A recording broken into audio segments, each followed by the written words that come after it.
Hello charm, स्वागत करता हूं आप सभी का आज के इस नए वीडियो में। आज हम वापस से कंटिन्यू करेंगे हमारी क्लास 8 साइंस की सीरीज को, जिसके अंदर हम करेंगे हमारा चैप्टर नंबर 12।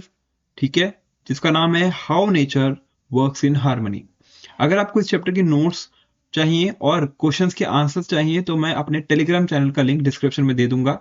जाके जल्दी से क्लास 8 टेलीग्राम चैनल को ज्वाइन कर लीजिए और वहां पे आपको सभी चैप्टर्स के सभी सब्जेक्ट्स के नोट्स आपको प्रोवाइडेड हैं, मिल जाएंगे। ठीक है, अगर अभी नहीं है तो मैं थोड़े दिन में आपको अपलोड करके दे दूंगा। ओके, चलिए वीडियो की शुरुआत करते हैं। वीडियो को पूरा देखना है, बिल्कुल भी स्किप नहीं करना है, बिकॉज बहुत ज्यादा इंपॉर्टेंट रहने वाला है आपके एनुअल एग्जाम्स के लिए। ठीक है, चलिए वीडियो की शुरुआत करते हैं। सबसे पहले सेक्शन आता है प्रोब एंड पॉन्डर का। ठीक है, कुछ ऐसे क्वेश्चंस जो कि हमारे माइंड में आते हैं by reading the name of this chapter. ठीक है, एंड ये सभी क्वेश्चंस के आंसर्स जो है हमें मिल जाएंगे while we read the chapter। Okay, जैसे कि क्वेश्चन है कि how might the loss of forest cover and changes in rainfall patterns lead to elephants to enter human farms and villages. यानी कि किस तरीके से जैसे जैसे जो चेंजेस हो रहे हैं अर्थ पे, जैसे कि फॉरेस्ट कवर जो है वो लॉस हो रहा है, ट्रीज को कट कर रहे हैं, एंड रेनफॉल पैटर्न में जो चेंज हो रहा है उससे क्यों जो है एलिफेंट्स हैं वो ह्यूमन की जो जगहें हैं, ठीक है, ह्यूमन प्लेसेस हैं, फार्म्स हैं, विलेजेस हैं, उसमें घुस आए हैं। ठीक है, ऐसा क्यों हो रहा है। फिर है imagine you are a tree in a dense forest. Imagine करो आप एक ट्री हो एक डेंस फॉरेस्ट में। What kind of relationship would you have with the water, sunlight, other animals and other components of the forest. Third question है, do you think the earth can thrive without humans. क्या earth चल सकती है बिना humans के। Can humans survive without the earth. But second aspect आता है, क्या ह्यूमंस रह सकते हैं विदाउट द अर्थ। फिर क्वेश्चन आता है, if two kinds of birds compete for the same food. यानी एक फ्रूट है और दो बर्ड्स उसके लिए लड़ रही हैं, कॉम्पीट कर रही हैं। So how might their way of living change over time. किस तरीके से जो उनका रहने का तरीका है वो धीरे धीरे टाइम के साथ चेंज हो जाएगा। और क्या ह्यूमन एक्शंस से नेचुरल डिजास्टर आता है। ये सभी क्वेश्चंस के आंसर्स हम धीरे धीरे चैप्टर के अंदर पढ़ेंगे। ओके, तो स्टोरी की शुरुआत होती है कि in several parts of India, ठीक है, in several parts of India, particularly states जैसे कि उड़ीसा, झारखंड और वेस्ट बंगाल, आसाम, छत्तीसगढ़, यहाँ पे बहुत सारे एलिफेंट्स हैं, एलिफेंट कॉरिडोर्स भी हैं, एलिफेंट्स भी हैं। यानी एलिफेंट्स ऑफन यहाँ पे क्या करते हैं, फार्म्स में एंटर कर जाते हैं और विलेजेस में एंटर कर जाते हैं जहाँ पे ह्यूमंस रहते हैं। ठीक है, लोगों का बसेरा वहां पे घुस जाते हैं। वेन वेजिटेशन इज स्कार्स, यहाँ पे जब वेजिटेशन जो होती है यानी जो पेड़ पौधे होते हैं वो उनकी कमी हो जाती है। और वाटर होल्स से क्या होता है, जो वाटर होल से जो पानी की कमी हो जाती है, ड्राई अप हो जाता है नेचुरल हैबिटेट, तो एलिफेंट्स को मजबूरन वॉन्डर करना पड़ता है, घूमना पड़ता है in search of vegetation and water. ठीक है, to a nearby farms और प्लांटेशंस। ठीक है, in search of food like bananas, sugar cane. इससे क्या होता है कि डैमेज हो जाती है क्रॉप, बिकॉज वो खेतों में से निकलते हैं तो वहां की क्रॉप्स को डैमेज करते हैं। इवन लोगों को हार्म करते हैं और वहां के जो डोमेस्टिक एनिमल्स होते हैं, ठीक है, जैसे कि कुत्ता बिल्ली और भी जो एनिमल्स होते हैं उनको भी हार्म कर देते हैं। ठीक है, so changes in rainfall and temperature, जो चेंजेस होते हैं रेनफॉल में और कह सकते हो टेम्परेचर में, यानी कभी ज्यादा गर्मी पड़ जाती है, उसकी वजह से क्या होता है, जो वेजिटेशन है ना उसके ऊपर काफी ज्यादा असर पड़ रहा है। और जैसे जैसे हम पेड़ों को काट रहे हैं ताकि हम रोड्स और बिल्डिंग्स बना पाए, इससे सिचुएशन और ज्यादा वर्स हो गई है और ज्यादा खराब हो गई है। This lead to shrinking and drying of forest. इससे जो फॉरेस्ट का एरिया है वो दिन ब दिन कम होता जा रहा है और पेड़ जो है दिन ब दिन सूखते जा रहे हैं। ठीक है, तो जो नेचुरल होम है एनिमल्स का वो खत्म हो रहा है, डिस्ट्रॉय हो रहा है। तो when forest can not support wild life, जब फॉरेस्ट वाइल्ड लाइफ को सपोर्ट नहीं कर पाएगा तो एनिमल्स मजबूरन ह्यूमन प्लेसेस में घुसने की कोशिश करेंगे ही करेंगे, बिकॉज उनको फूड चाहिए। ठीक है, in search of food and different different kinds of things जो एनिमल्स को चाहिए। ठीक है, तो elephants are adapted to forest life. Elephant जो हैं वो फॉरेस्ट में रहने के आदी होते हैं, फॉरेस्ट में रहने की उनकी आदत होती है। ठीक है, बट जैसे ही सडन चेंज होता है उससे उनका सर्वाइवल मुश्किल हो जाता है, वो वहां पे नहीं रह पाते जो अभी तक उनका एक नेचुरल हैबिटेट था। Okay, wildlife ecologists have identified and marked corridors in many parts of the country to allow safe movement of animals। इसीलिए एक फॉरेस्ट से दूसरे फॉरेस्ट को कनेक्ट करते हैं एलिफेंट कॉरिडोर्स। मान लो यहाँ पे एक फॉरेस्ट है, फॉरेस्ट ए, और यहाँ पे एक फॉरेस्ट है, फॉरेस्ट बी, ठीक है, एंड यहाँ पे है ह्यूमन सेटलमेंट, ठीक है, human settlement.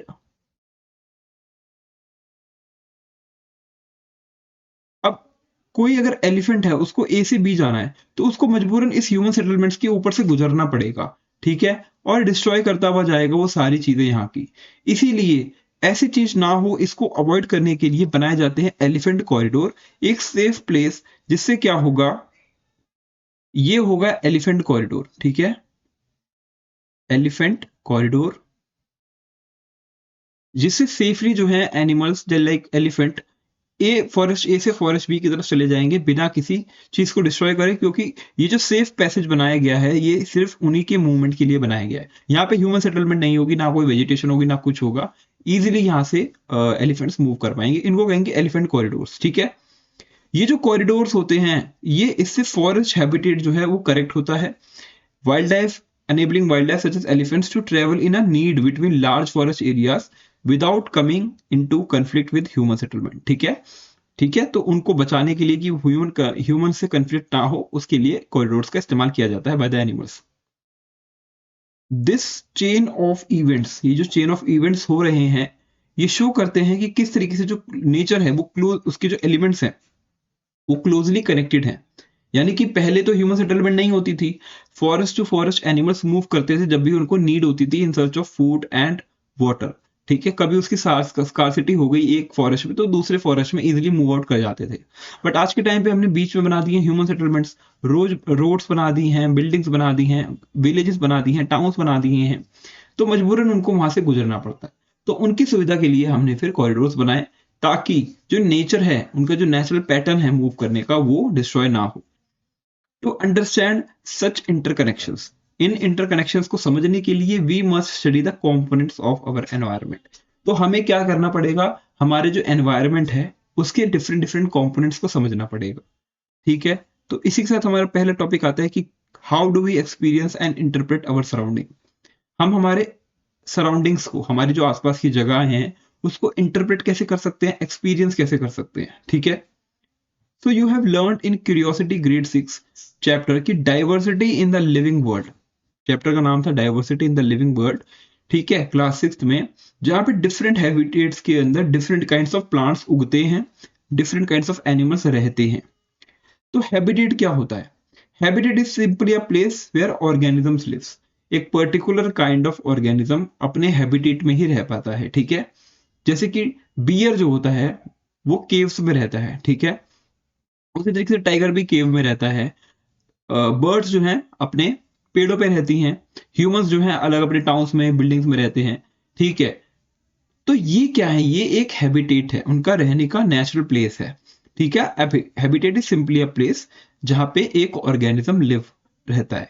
It could be just a bark of a tree, चाहे वो किसी पेड़ के अंदर कोई कीड़ा हो। प्लांट्स और एनिमल्स इंटरेक्ट करते हैं आपस में और सरवाइव करते हैं अपने सराउंडिंग में, आपस में इंटरेक्ट करते हैं और सराउंडिंग में रहते हैं, जो भी उनकी कंडीशंस जहां पे वो रहने लायक हैं, ठीक है।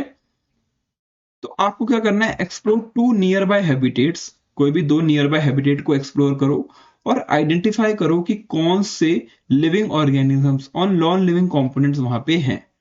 इसके लिए एक एक्टिविटी कर सकते हो, explore this habitat in groups with your teacher, ठीक है। तो कुछ किसी बड़े के साथ, किसी टीचर के साथ आपको जाना चाहिए और फिर एक्सप्लोर करना चाहिए, ताकि एक गार्डियन रहे आपके साथ और आप कोई गलती ना करे। तो दो हैबिटेट्स को फाइंड आउट करना है अपने सराउंडिंग में। These could be any two of the following, चाहे वो कोई पॉन्ड हो, चाहे कोई फॉरेस्ट हो, या एग्रीकल्चरल फार्म हो, या कोई बड़ा पेड़ हो, चाहे बैनियन ट्री हो, बरगद का कह सकते हो बैनियन ट्री, पीपल का पेड़, और मैंगो और टिलखम यानी कि व्हाइट फिग ट्री, इनमें से कोई भी पेड़ हो सकता है। Okay, list the living beings and non living beings things that you can observe in these habitats. और इन चीज जगहों पे आपको देखना है कि कौन कौन से लिविंग क्रिएचर्स वहां पे हैं, और देखना है कौन कौन से लिविंग नॉन लिविंग क्रिएचर्स वहां पे हैं, ठीक है। और अपनी ऑब्जर्वेशन को इस टेबल में लिखो, ठीक है। जैसे कि आप पॉन्ड में गए, ठीक है, पॉन्ड में गए तो वहां पे आपको लिविंग में मिलेगा फिश, और नॉन लिविंग में वाटर मिलेगा। उसी तरीके से आप फॉरेस्ट में गए तो लिविंग बींग्स में प्लांट्स, ग्रासेस, ट्रीज, बर्ड्स, ठीक है। नॉन लिविंग में सॉइल हो गया, ठीक है, और काफी सारी चीजें जो आपको वहां पे दिखेंगी वो आपको यहाँ पे लिखनी है। ओके, तो ये हो गया पॉन्ड का हैबिटेट, ठीक है, जिसमें हमें फ्लावर्स दिख रहे हैं लिविंग में, डक दिख रही है, ठीक है, और टर्टल दिख रहा है, ये सभी एनिमल्स दिख रहे हैं, पेड़ दिख रहे हैं, ठीक है, और पानी जो है नॉन लिविंग में है। उसी तरीके से यहाँ पे फॉरेस्ट है, फॉरेस्ट हैबिटेट में बर्ड है, ठीक है, एनिमल है, खरगोश है, चिड़िया है, ठीक है, ट्रीज हैं, ये सभी क्या है, ये लिविंग क्रिएचर्स हैं। नॉन लिविंग क्रिएचर्स हो गए ये सॉइल, ठीक है, ये नॉन लिविंग क्रिएचर हो गया। तो what common characteristics do you observe in the two habitats in activity 12.1? कौन से ऐसे कॉमन कैरेक्टरिस्टिक्स हैं दोनों हैबिटेट्स में जो आपको दिखे? The similarities are that both habitats have living beings as well as non-living things. हमने ये देखा कि दोनों ही हैबिटेट्स में क्या है, लिविंग थिंग्स भी हैं और नॉन लिविंग थिंग्स भी हैं। हाउएवर जो टाइप ऑफ लिविंग बीइंग्स हैं वो डिफरेंट है दोनों हैबिटेट में। मतलब पॉन्ड वाले में आपको फिश मिलेगी, आपको टर्टल मिलेगा, डक मिलेगी, ठीक है, और फॉरेस्ट वाले में अलग अलग काइंड ऑफ एनिमल्स आपको मिल जाएंगे, ठीक है। The living beings you have recorded in table 12.1 are termed as biotic components and non-living things are called abiotic components of the habitat. तो इसको मार्क कर लो, ठीक है, यानी कि एक second, the living beings you have recorded, ठीक है, are termed as biotic components, और नॉन लिविंग थिंग्स जो है एबायोटिक कंपोनेंट्स होते हैं किसी भी हैबिटेट के। ये डेफिनेशन याद रखनी है। Okay, so have you ever wondered why कुछ ऑर्गेनिजम्स लिव ऑन लैंड और कुछ ऑर्गेनिजम्स लिव ऑन वाटर? ऐसा क्यों होता है? कुछ ऑर्गेनिजम्स पानी पे रहते हैं, कुछ पानी के कुछ जमीन पे रहते हैं।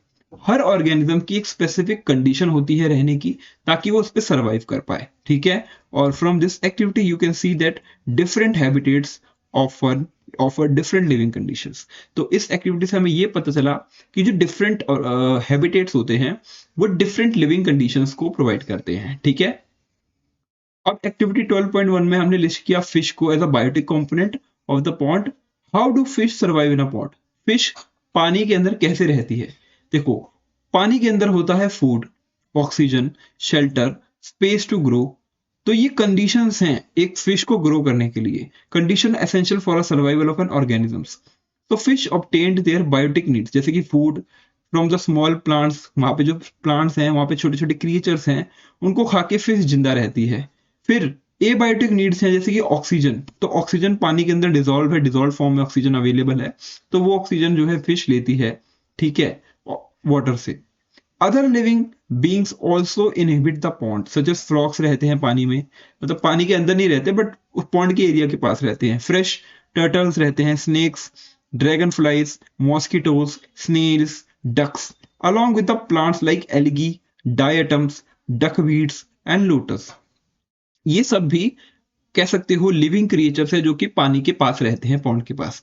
दे ऑल इंटरेक्ट, ठीक है, वो आपस में रोज इंटरेक्ट करते हैं, ठीक है, अदर लिविंग बींग्स के साथ और अदर लिविंग थिंग्स के साथ, present in the place where they grow and thrive, ठीक है। तो ये कंडीशन तो दिख रही है हमें कि सारे के सारे क्रिएचर्स जो है आपस में मिलजुल के रह रहे हैं, ठीक है।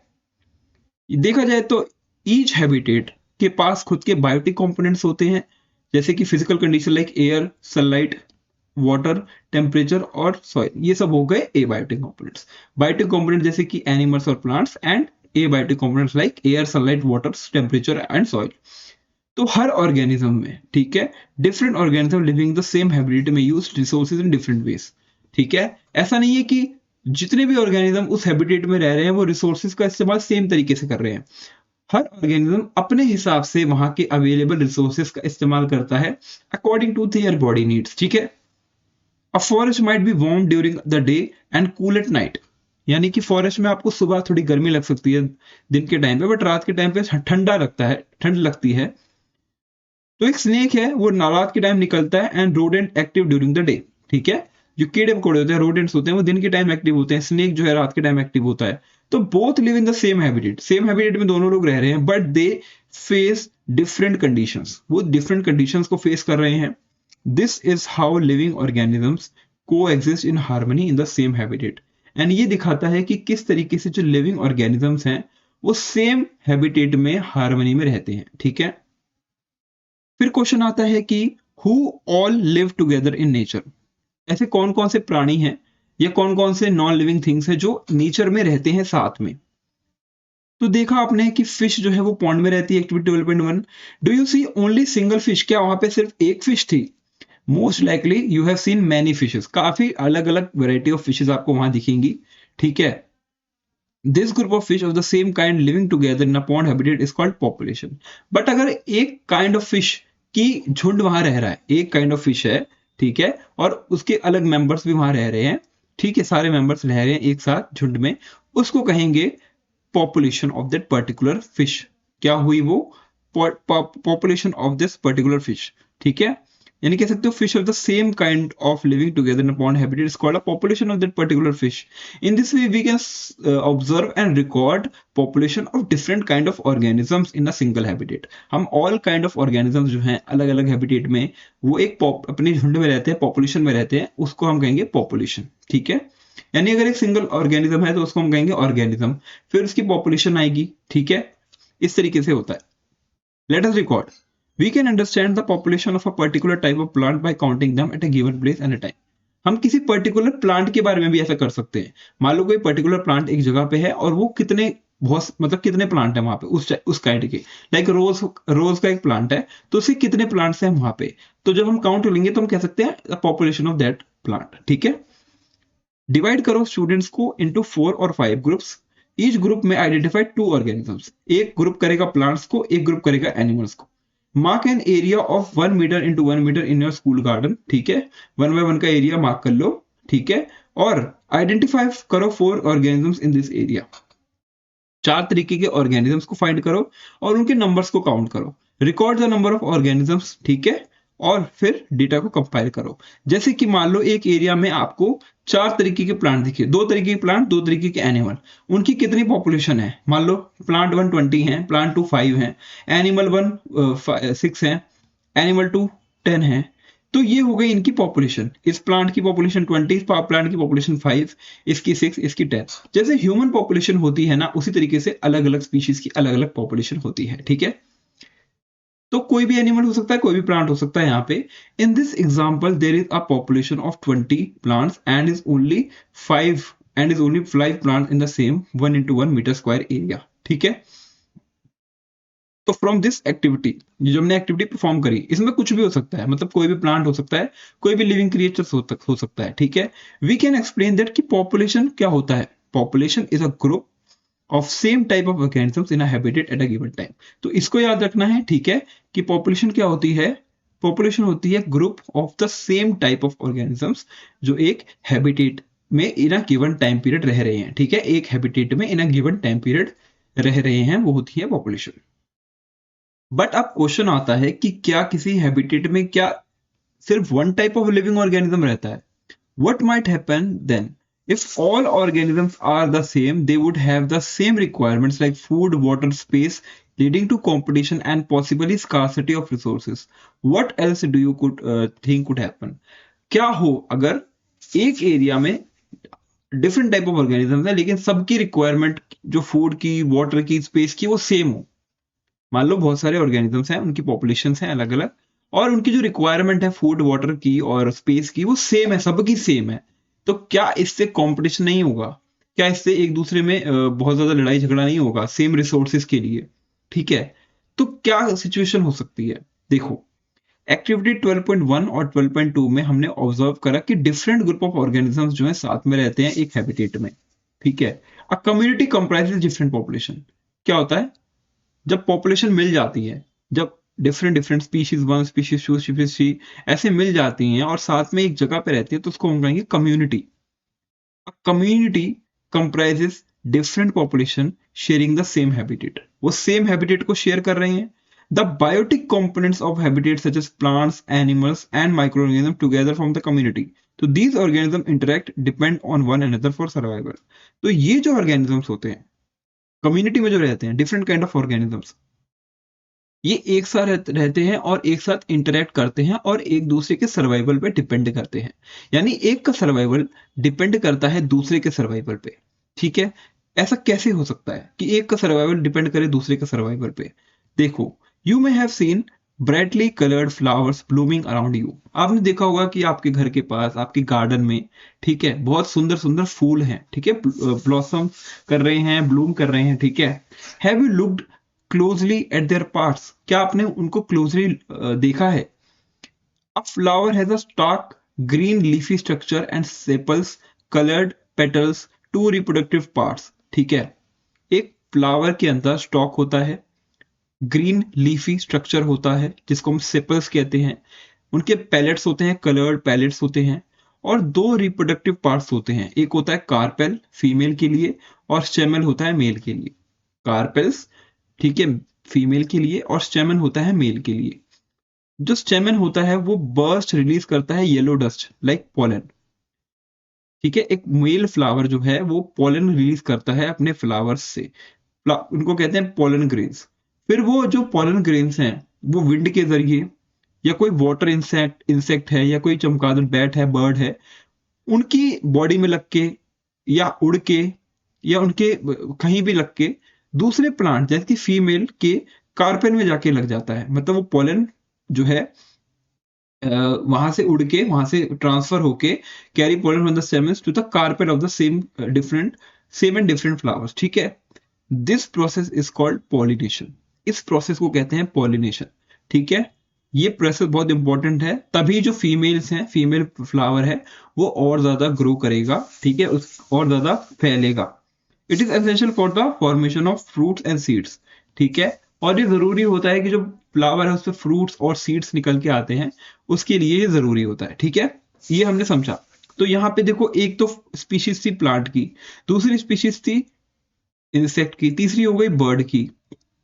ठीक है, क्योंकि इंसेक्ट जो है यहाँ से नेक्टर लेता है, अपने सर्वाइवल के लिए नेक्टर लेता है फ्लावर से, और बदले में क्या करता है, पोलन ग्रेन्स को मेल से फीमेल में ट्रांसफर करता है। तो यहाँ पे इंसेक्ट का काम हो रहा है, हनी बी, मान लो हनी बी है यहाँ पे, उसका काम हो रहा है, और यहाँ पे प्लांट्स का भी काम हो रहा है। तो दोनों एक दूसरे पे डिपेंडेंट हैं और दोनों एक दूसरे के सर्वाइवल में हेल्प कर रहे हैं। अब क्वेश्चन आता है कि क्यों सारे ऑर्गेनिज्म जो कम्युनिटी में रहते हैं वो मैटर करते हैं, क्यों इंपॉर्टेंट है सभी ऑर्गेनिजम्स एक कम्युनिटी में। ठीक है, let us find out the role of different organisms in a community. ठीक है, देखते हैं। रिसर्चर्स ने कंडक्ट करा एक स्टडी को और देखा कि जो फिश है पॉन्ड्स में, वो अफेक्ट करते हैं सीड की प्रोडक्शन ऑफ द प्लांट्स। जो प्लांट्स की सीड है उसकी जो प्रोडक्शन हो रही है उसको कौन अफेक्ट कर रहा है, फिशेस। ठीक है, और उन्होंने देखा, ठीक है, जैसे यहाँ पे पॉन्ड ए है, यहाँ पे पॉन्ड बी है, देखो अभी देखते हैं। अब पॉन्ड ए में जो है बहुत सारी फिशेस हैं, पॉन्ड बी में कोई फिश नहीं है। ठीक है, देख लो आप, यहाँ पे कोई फिश नहीं है। ठीक है, तो यहाँ पे देखोगे पॉन्ड ए में यहाँ पे कितने अच्छे अच्छे फ्लावर्स हैं, ठीक है, different different kinds of flowers यहाँ पे उगे हुए हैं। बट पॉन्ड बी में देखो कोई भी काइंड ऑफ फ्लावर नहीं है, एक तो है, बाकी सारे यहाँ पे पत्तियां, झाड़े हैं जो, ठीक है, ग्रीन ग्रीन लीव्स हैं, बट कुछ भी ऐसा कुछ फ्लावर्स नहीं है। ठीक है, यानी कि यहाँ की कंडीशन बहुत ज्यादा बेटर है यहाँ से। ठीक है, क्योंकि वहां पे क्या थी, फिशेस थी। तो ये क्या हुआ, दो पॉइंट में फिश थी, ए में फिश है and large number of flowering plants हैं, और बी में फिश है बट विदाउट फिश है और काफी सारे फ्लावरिंग प्लांट्स हैं around it. Think of a reason for this observation. तो ऐसा हुआ क्यों, ठीक है, ऐसा हुआ क्यों, ये देखो। Compare the number of dragonflies, bees, and butterflies in both the ponds. Do you find any relationship between the number of dragonflies and bees, butterflies? We observed that in pond A with fish, the number of dragonflies were less as compared to pond B. यानी कि pond ए में जो dragon flies हैं, ठीक है, वो कम है, और पॉन्ड बी में ड्रैगन फ्लाइज ज्यादा है। ठीक है, ऐसा क्यों? देखो क्या होता है ना, फिश जो होती है ना, वो ड्रैगन फ्लाई के लार्वे को खा जाती है। Fish eat the dragonfly larva. So ponds जहां पे फिश होती है ना, वहां पे कम ड्रैगन फ्लाइज आपको दिखेंगी, क्योंकि उनके लार्वे खत्म हो चुके हैं, तो उनकी ग्रोथ तो हो नहीं पा रही है, तो कम दिखेंगी। तो ड्रैगन फ्लाइज यूजली क्या करती हैं, ईट फ्लाइज, जो अगल बगल मक्खियां उनको खा लेती हैं, बीज को खा लेती है, बटरफ्लाइज को खा लेती हैं। इनको खाने की वजह से जो पॉलिनेशन का प्रोसेस होता है वो रुक जाता है, क्योंकि इंसेक्ट्स जो होते हैं, लाइक हनी बी हो गया, बटरफ्लाई हो गया, इन्हीं के थ्रू तो पॉलिनेशन होता है, लेकिन इनको कौन खा लेता है? ड्रैगन फ्लाई खा लेते हैं। तो जब फ्यूअर ड्रैगन फ्लाइज होते हैं तो ज्यादा बीज होती हैं, ज्यादा फ्लाइज होती हैं, ज्यादा बटरफ्लाइज होती हैं, ठीक है। और ये इंसेक्ट हेल्प करते हैं पॉलिनेशन ऑफ फ्लावर्स में from the near by areas, जिससे पॉलन जो है एक फ्लावर से दूसरे फ्लावर तक ट्रांसफर होता है, जिससे प्लांट जो है different different kinds of seed produce करते हैं और उन सीड से नए फ्लावर का जन्म होता है। तो flower needs ponds with fish may produce more seeds than those near ponds without fish। इसीलिए जिस पॉन्ड में फिश नहीं होगी तो वहां पे ड्रैगन फ्लाई के लार्वे बहुत सारे हो जाएंगे, ड्रैगन फ्लाई की क्वांटिटी बढ़ जाएगी, जिससे वो बाकी इंसेक्ट्स जो कि पॉलिनेशन में हेल्प करते हैं उनको खा जाएंगे और फ्लावर की जो सीड्स हैं वो ग्रो नहीं हो पाएंगे, जिससे वहां की जो वेजिटेशन है उस पर बहुत ज्यादा असर पड़ेगा। तो यहाँ देख सकते हो कि फिश जो है डिपेंडेंट है for the survival of the plants जो कि वहां पे हैं अगल बगल। Okay, so what produced this study show? What does this study show? How does the population of fish in a pond affect the seed production in a nearby plant? ये study show करती है कि जो biotic है, fish, dragon fly, pollinator plants और abiotic components है, जैसे कि वहां का पानी का टेम्परेचर जो फिश के लिए सर्वाइवल के लिए जरूरी है, वाटर और उस पानी में न्यूट्रिएंट्स, ये इंटरेक्ट करेंगे एक दूसरे के साथ, ठीक है। Similarly can overfishing bye humans change this balance also? Yes, अगर हम ज्यादा फिशेस को मार देंगे, ओवर फिशिंग कर लेंगे, तो भी वहां पे फिश कम हो जाएंगी, उसके बाद भी यही प्रोसेस होगा जिसमें वेजिटेशन कम हो जाएगी। तो how do you think it में affect the living and non living parts of the habitat? ठीक है, किस तरीके से इसने लिविंग और नॉन लिविंग पार्ट को अफेक्ट किया? बिकॉज ये तो नेचुरल प्रोसेस था, फिर ह्यूमंस ने आके इसमें फिशेस को निकाल लिया, जिसकी वजह से पॉन्ड का इकोसिस्टम बिगड़ गया। ठीक है, तो यहां पे हम पढ़ेंगे अब what are the different types of interactions animals plants के बीच में, यानी कि लिविंग और नॉन लिविंग कंपोनेंट्स का जो इंटरेक्शन होता है वो किस तरीके से होता है, कितने टाइप्स होते हैं अमंग ऑर्गेनिजम्स और उनके सराउंडिंग में, अभी हम ये पढ़ेंगे। ठीक है, इन क्यूरियोसिटी ग्रेड 7, ठीक है, you have learned about how plants and animals need air, water, soil and sunlight to grow. हमने 7th क्लास में पढ़ा था कि क्यों प्लांट्स को या एनिमल्स को एयर की, वाटर की, सॉइल की, सनलाइट की रिक्वायरमेंट होती है ताकि वो ग्रो कर पाए।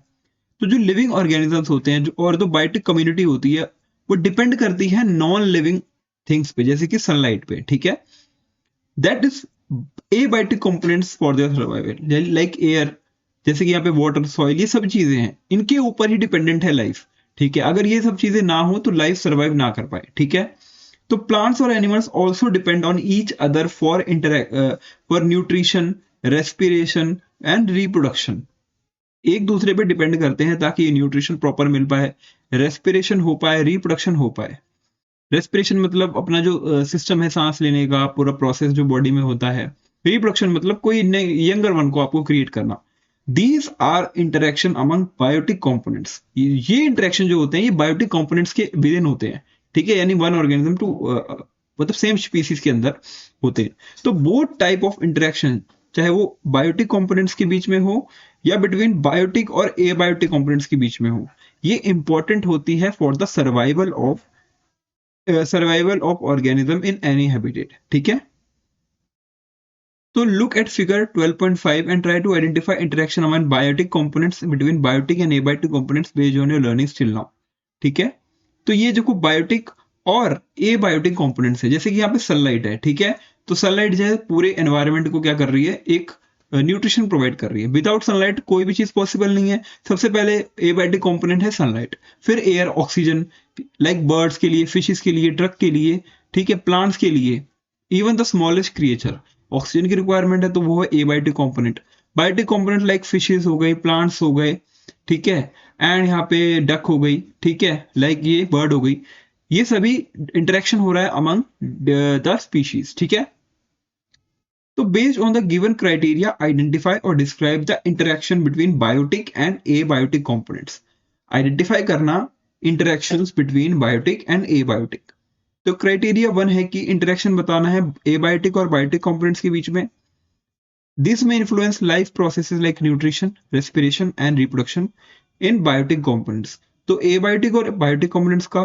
फिर क्राइटेरिया 2 है कि दो एबायोटिक कंपोनेंट्स के बीच में, that may influence the physical characteristics of habitat like air और वाटर, ठीक है, यानी कि वाटर के अंदर डिजोल्व ऑक्सीजन है ताकि फिशेस को ऑक्सीजन मिल पाए। तो क्या हुआ, एक जो एबायोटिक कॉम्पोनेंट था एयर यानी ऑक्सीजन और एक एबायोटिक कॉम्पोनेंट था वाटर, उन दोनों का मिश्रण हुआ जिससे ऑर्गेनिज्म सरवाइव कर पाएगा। उसी तरीके से एक एबायोटिक कंपोनेंट है सनलाइट और एक बायोटिक कंपोनेंट है लाइक फिश, ठीक है, या प्लांट्स, तो उनको सनलाइट रिक्वायरमेंट होती है ताकि वो ग्रो कर पाए। तीसरा क्राइटेरिया है कि दोनों ही बायोटिक कंपोनेंट्स हो। ये कब आता है, जब आपको रिप्रोड्यूस करना हो किसी यंगर वन को, नए क्रिएचर को करना हो, तो आपको दोनों ऑर्गेनिजम्स लगेंगे। दिस में influence availability of resources needed for the life process like nutrition, respiration and reproduction, ठीक है। तो रिलेट करो अपनी लर्निंग को अपनी ऑब्जर्वेशन को। तो यहाँ पे एक टेबल बनाई गई कि अर्थवॉर्म्स जो हैं वो सॉइल में रहते हैं, तो ये हो गया हमारा एबायोटिक और बायोटिक। माइक्रोब्स जो हैं वो पॉन्ड में रहते हैं, एबायोटिक बायोटिक। फिश जो है अपने अंडे वाटर में देती है, तो एबायोटिक बायोटिक। फिर क्राइटेरिया 2 है कि दोनों ही एबायोटिक है, जैसे कि टेम्परेचर और सनलाइट, फिर है वाटर और सनलाइट, फिर एयर और वाटर, ठीक है, सॉइल और पॉन्ड का वाटर मतलब पानी। तो ये सभी क्या है, एबायोटिक कंपोनेंट्स हैं और बायोटिक दोनों ही एबायोटिक है।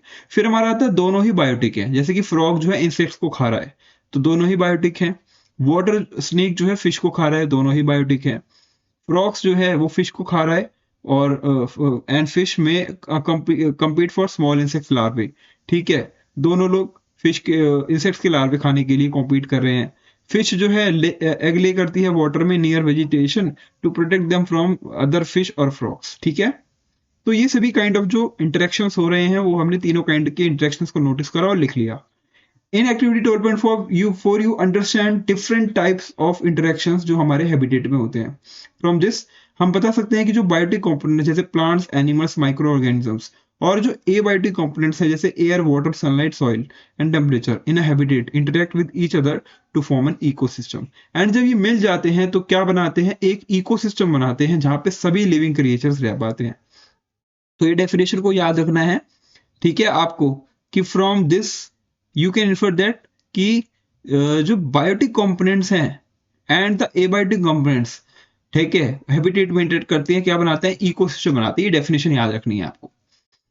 ऑर्गेनिज्म जो होते हैं इकोसिस्टम में, ठीक है, जो ऑर्गेनिजम्स होते हैं इकोसिस्टम में इंटरेक्ट करते हैं एबायोटिक कंपोनेंट्स के साथ like food, shelter, protection in an ecosystem. तो डिफरेंट कम्युनिटीज जो हैं लिविंग ऑर्गेनिजम्स की वो इंटरेक्ट करती हैं एबायोटिक कंपोनेंट्स के साथ किसी भी इकोसिस्टम में। तो there are two main types of ecosystem, एक होता है एक्वेटिक जो पानी वाला होता है, और एक होता है जिसमें पॉन्ड्स, रिवर्स और लेक्स आती हैं, और दूसरा होता है टेरेस्ट्रियल जिसमें फॉरेस्ट, फार्म्स और even large trees like banyan tree, mango और पिलखन का ट्री होता है। हेंस जो इकोसिस्टम होते हैं can be large, can be small and can you find overlapping ecosystems also. तो हाँ, ओवरलैपिंग भी होते हैं। ओवरलैपिंग मतलब कि एक इकोसिस्टम 1 है, इकोसिस्टम 1, एक इकोसिस्टम है 2, और ये जो पार्ट है, ये जो पार्ट है जो मैंने मार्क करा, ये ओवरलैपिंग है, दोनों इकोसिस्टम के बीच का पार्ट है और एक दूसरे पे लाई कर रहा है, ठीक है, तो ये हो गया ओवरलैपिंग। फिगर 12.6 शो करती है एक overlap of different terrestrial and aquatic ecosystem. In this figure you can see a small river and aquatic ecosystem along with mountain, forest, grasslands and farmland which are examples of terrestrial ecosystem. तो farmland is a human made ecosystem, यानी कि जो farmland होता है जहां पे हम खेती करते हैं वो एक human made ecosystem है। These ecosystems are interacting with each other at a given point of time. तो ये जो है हमारा overlapping ecosystem का example है। यहाँ पे देखो कि यहाँ पे ह्यूमंस भी रह रहे हैं, यहाँ पे टेरेस्ट्रियल है, माउंटेन है, ग्रासलैंड है, और यहाँ पे एक्वेटिक इकोसिस्टम है। तो ये एक ओवरलैपिंग इकोसिस्टम हो सकता है, ठीक है। अब शुरुआत होती है एक इंडिविजुअल से, लाइक एक खरगोश, फिर इसकी तीन या चार और जितने भी लोग आ रहे हैं, ठीक है, वो हो जाएगा पॉपुलेशन। फिर इसी टाइप जैसे खरगोश है उसी तरीके से हिरण है और अलग अलग जानवर है, शेर है, बर्ड्स हैं। जब ये सब एक जगह रहती है तो कम्युनिटी बन जाती है, ठीक है, और इस जगह रहने वाले सभी ऑर्गेनिजम्स को हम इकोसिस्टम की कैटेगरी में डालेंगे। तो ये हो गया इंडिविजुअल से इकोसिस्टम की जर्नी, ठीक है। In activity 12.4 you have seen that importance of the components and their interactions in an ecosystem. For example, जो sunlight है, कार्बन डाइऑक्साइड है, वाटर है, ये एसेंशियल हैं ताकि हम फूड प्रोड्यूस कर पाए प्लांट्स में। Soil provides medium essential nutrients for plant growth. Air जो है ऑक्सीजन करती है रेस्पिरेशन के लिए plants as well as animals में। वाटर जो है एसेंशियल है फॉर ऑल लिविंग ऑर्गेनिजम्स। तो ये शो करता है कि how living organism depend on the non living creatures, component of an ecosystem, ठीक है। Just as biotic components depend on abiotic components also depend on the biotic. जैसे कि biotic dependent है एबायोटिक पे, उसी तरीके से एबायोटिक भी डिपेंडेंट है बायोटिक पे। कैसे? फॉर एग्जांपल प्लांट जो है ऑक्सीजन रिलीज करते हैं फोटोसिंथेसिस के दौरान, ठीक है, और रूट्स जो है होल्ड करती हैं soil in place and prevent erosion, ठीक है। उसी तरीके से प्लांट जो है रिटेन करते हैं सॉइल का मॉइस्चर एंड उनको ठंडा रखने में हेल्प करते हैं ताकि एटमॉस्फेयर कूल रहे, ठीक है। तो यहाँ पे देखा गया कि एबायोटिक कंपोनेंट जैसे कि सॉइल है, एयर है, वो डिपेंडेंट है on the plant. You can identify and study any ecosystem in your surrounding and observe different types of interaction among the biotic, ठीक है, and the abiotic components of the ecosystem. While studying biotic interaction, notice how organisms depend on each other for food, ठीक है। ये भी हमें देखना है कि कैसे जो हमारा बायोटिक इंटरेक्शंस हैं वो डिपेंड कैसे हैं फूड के ऊपर, ठीक है, कैसे डिपेंडेंट है फूड के ऊपर, ये हमें देखना है। चलो एक एक्टिविटी परफॉर्म करते हैं इसी के लिए, ठीक है। तो now we will doing this activity, ठीक है। ऑब्जर्व करो जो हमारी फिगर है 12.1b which illustrate a forest ecosystem. एक जो हमारी इमेज है 12.1b, ये इलस्ट्रेट करती है फॉरेस्ट इकोसिस्टम को, ठीक है। स्टडी करो इस पिक्चर को केयरफुली, ठीक है, and spot the organisms listed in the table 12.4, ठीक है। हमारी जो 12.4 की जो हमारी टेबल है, ये वाली जो टेबल है, यहाँ पे उन ऑर्गेनिजम्स को जो हमने देखे उनको यहाँ पे 1 बाय 1 हमें लिखना है। ओके गाइस, देखो, तो using the internet of your school library find out what do these organisms eat. हमें अपनी स्कूल की लाइब्रेरी में डिफरेंट बुक्स का इस्तेमाल करके ये फाइंड आउट करना है कि ये जो एनिमल्स हैं ये what kind of food they are eating, ठीक है, ठीक है। Record your observation in 12.4 by identifying whether each organism feeds only on plants या only on plant products या only on animals या on both, ठीक है। क्या वो सिर्फ प्लांट्स खाते हैं, क्या वो सिर्फ एनिमल्स पे व्यतीत करते हैं अपना खाना खा के, ठीक है, या प्लांट्स और एनिमल्स दोनों खाते हैं, ठीक है। तो इसको हम देख सकते हैं कैसे है। पहला एनिमल है डियर। तो क्या ये फोटोसिंथेसिस परफॉर्म करता है? नो। डियर एक एनिमल है ना कि प्लांट, तो एनिमल फोटोसिंथेसिस का प्रोसेस खुद नहीं कर सकते, तो आंसर होगा no, they can not perform photosynthesis. अब आता है feed on plants and plant products, तो यस, डियर ग्रासेस और लीव्स ऑफ प्लांट्स को खाता है, ठीक है, तो yes they feed on plant products. Feeds on animals, क्या डियर एनिमल को खाता है? तो नो, इसका आंसर नहीं होगा। Feed on both plants and और एनिमल्स, नो, सिर्फ प्लांट्स के ऊपर फोकस करता है, ठीक है। तो कह सकते हैं कि डियर एक हर्बीवोर एनिमल है जो कि सिर्फ प्लांट के प्रोडक्ट्स को ऊपर चीजों को कंज्यूम करता है। सेकंड है हमारा हॉर्स। तो हॉर्स क्या फोटोसिंथेसिस परफॉर्म करता है?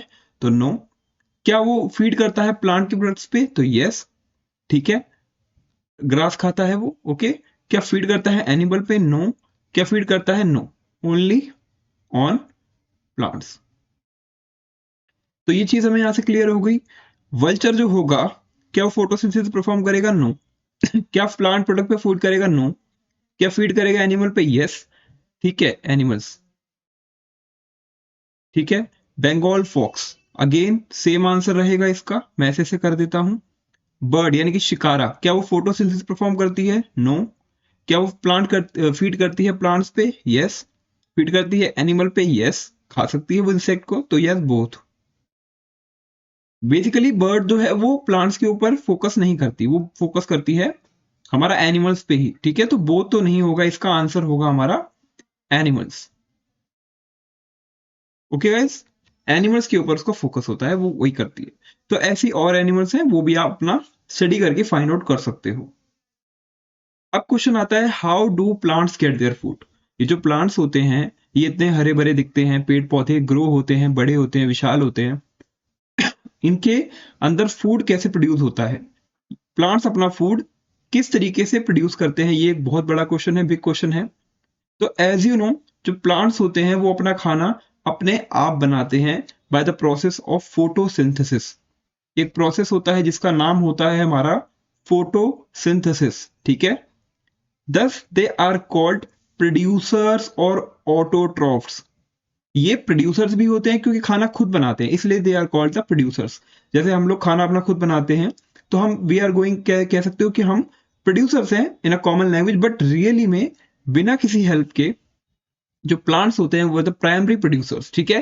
They are called the primary producers. तो खाना बेसिकली प्लांट्स बनाते हैं। इनको ऑटोट्रॉफ्स भी कहते हैं बिकॉज ऑटो का मतलब होता है सेल्फ और ट्रॉफ का मतलब होता है फूड, यानी कि सेल्फ प्रिपेयरिंग फूड, अपना फूड खुद बनाना, ठीक है। ये वो वाला बनाना नहीं है जो हम अपना किचन में बनाते हैं, because we are using the vegetables there, we are using the spices there, ठीक है। डिफरेंट डिफरेंट काइंड्स ऑफ चीज हम इस्तेमाल करते हैं जो कि ऑलरेडी बन चुकी हैं बाय द प्लांट्स, ठीक है। तो हम कह सकते हैं हम सेकेंडरी प्रोड्यूसर हो गए, but primary producer is the plants.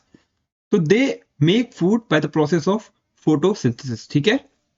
तो organisms that can not produce their own food and depend on the other organism, यानी कि जैसे हम ह्यूमंस हैं, एनिमल्स हैं, ठीक है, वो अपना खाना खुद प्रोड्यूस नहीं कर सकते। हम किस पे डिपेंडेंट है? हम प्लांट्स पे डिपेंडेंट है, हम एनिमल्स पे डिपेंडेंट है, ठीक है। उसी तरीके से कुछ एनिमल्स हैं जो कि हर्बीवोर है, वो प्लांट्स पे डिपेंडेंट है। कुछ एनिमल्स हैं जो कि कार्निवोर हैं, वो एनिमल्स पे डिपेंडेंट है, ह्यूमंस पे डिपेंडेंट है, ठीक है। तो this kind of relationship is there.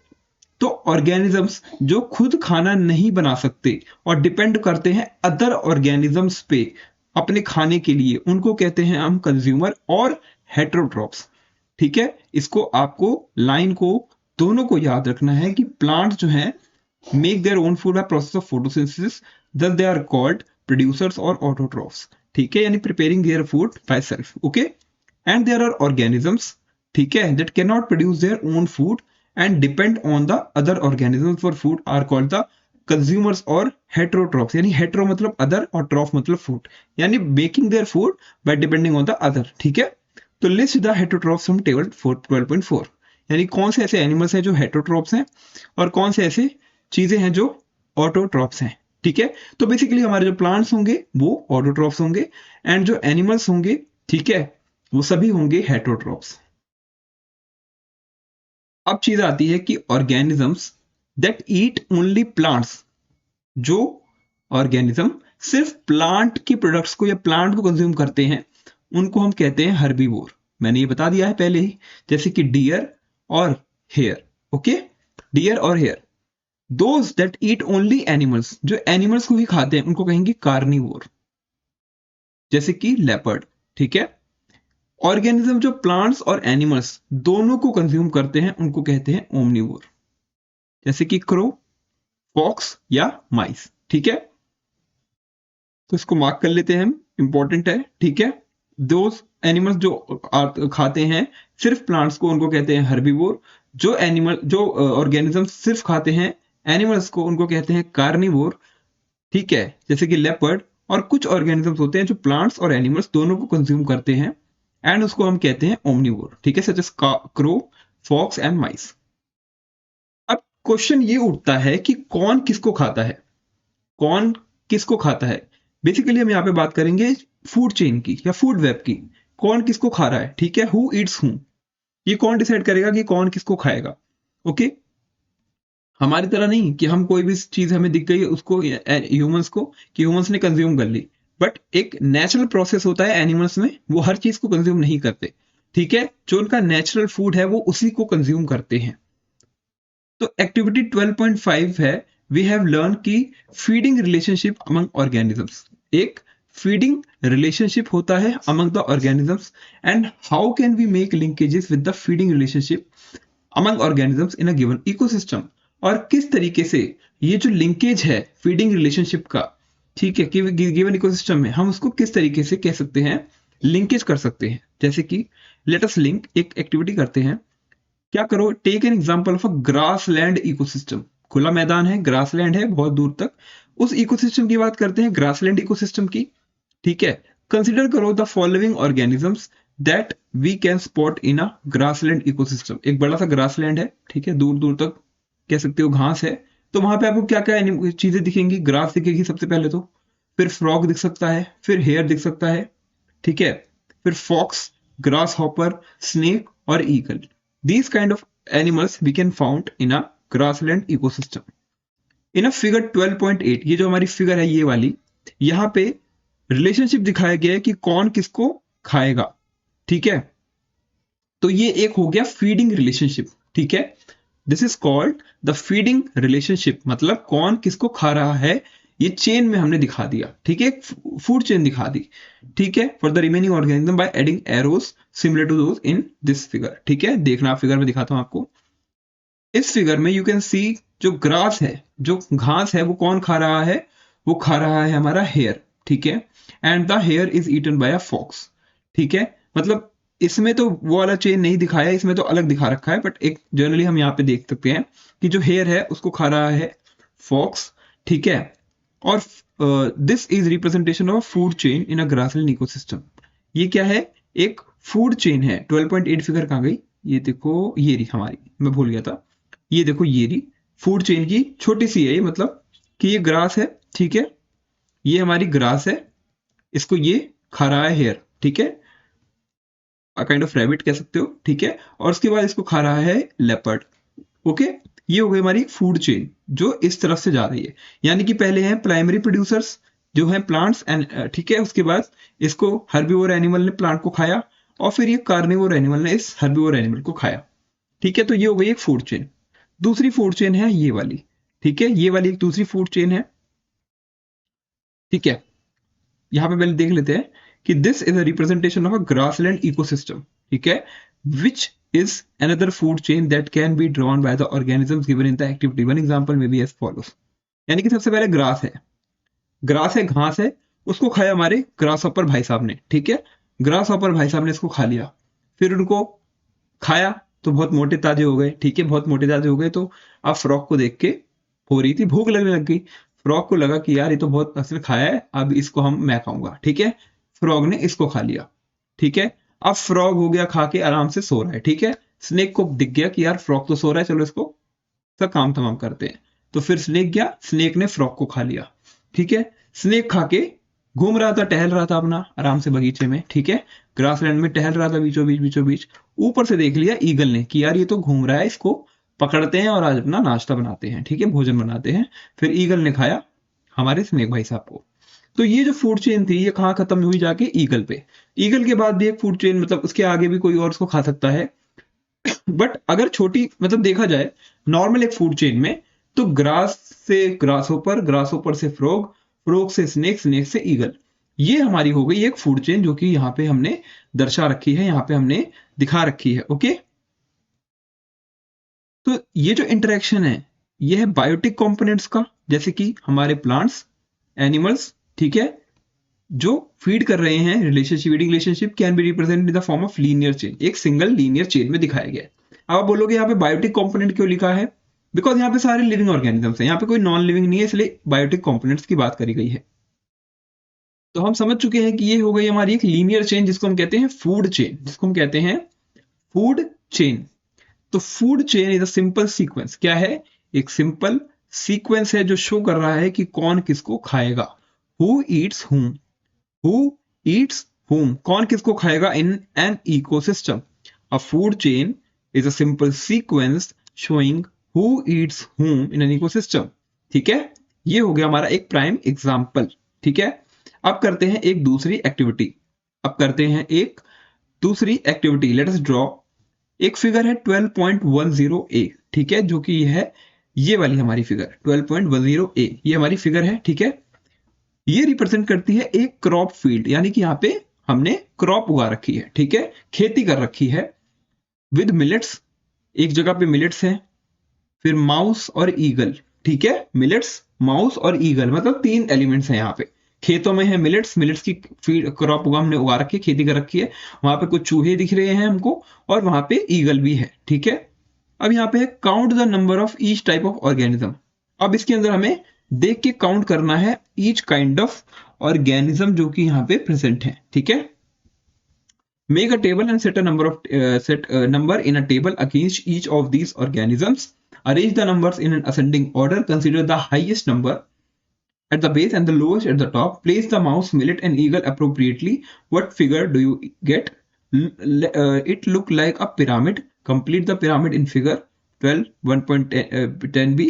Each organism in food chain has a specific position called a trophic level. ठीक है, मतलब क्या है कि ये जो फिगर है, ये वाली जो फिगर है, इसके अंदर कितने चूहे हैं, कितनी मिलेट्स की क्रॉप है, उनको गिनना है। ठीक है, और उनको बताना है कि जो सबसे ज्यादा है उसको सबसे नीचे लिखना है, फिर जो उससे कम है उसको ऊपर, और जो सबसे कम है उसको सबसे ऊपर।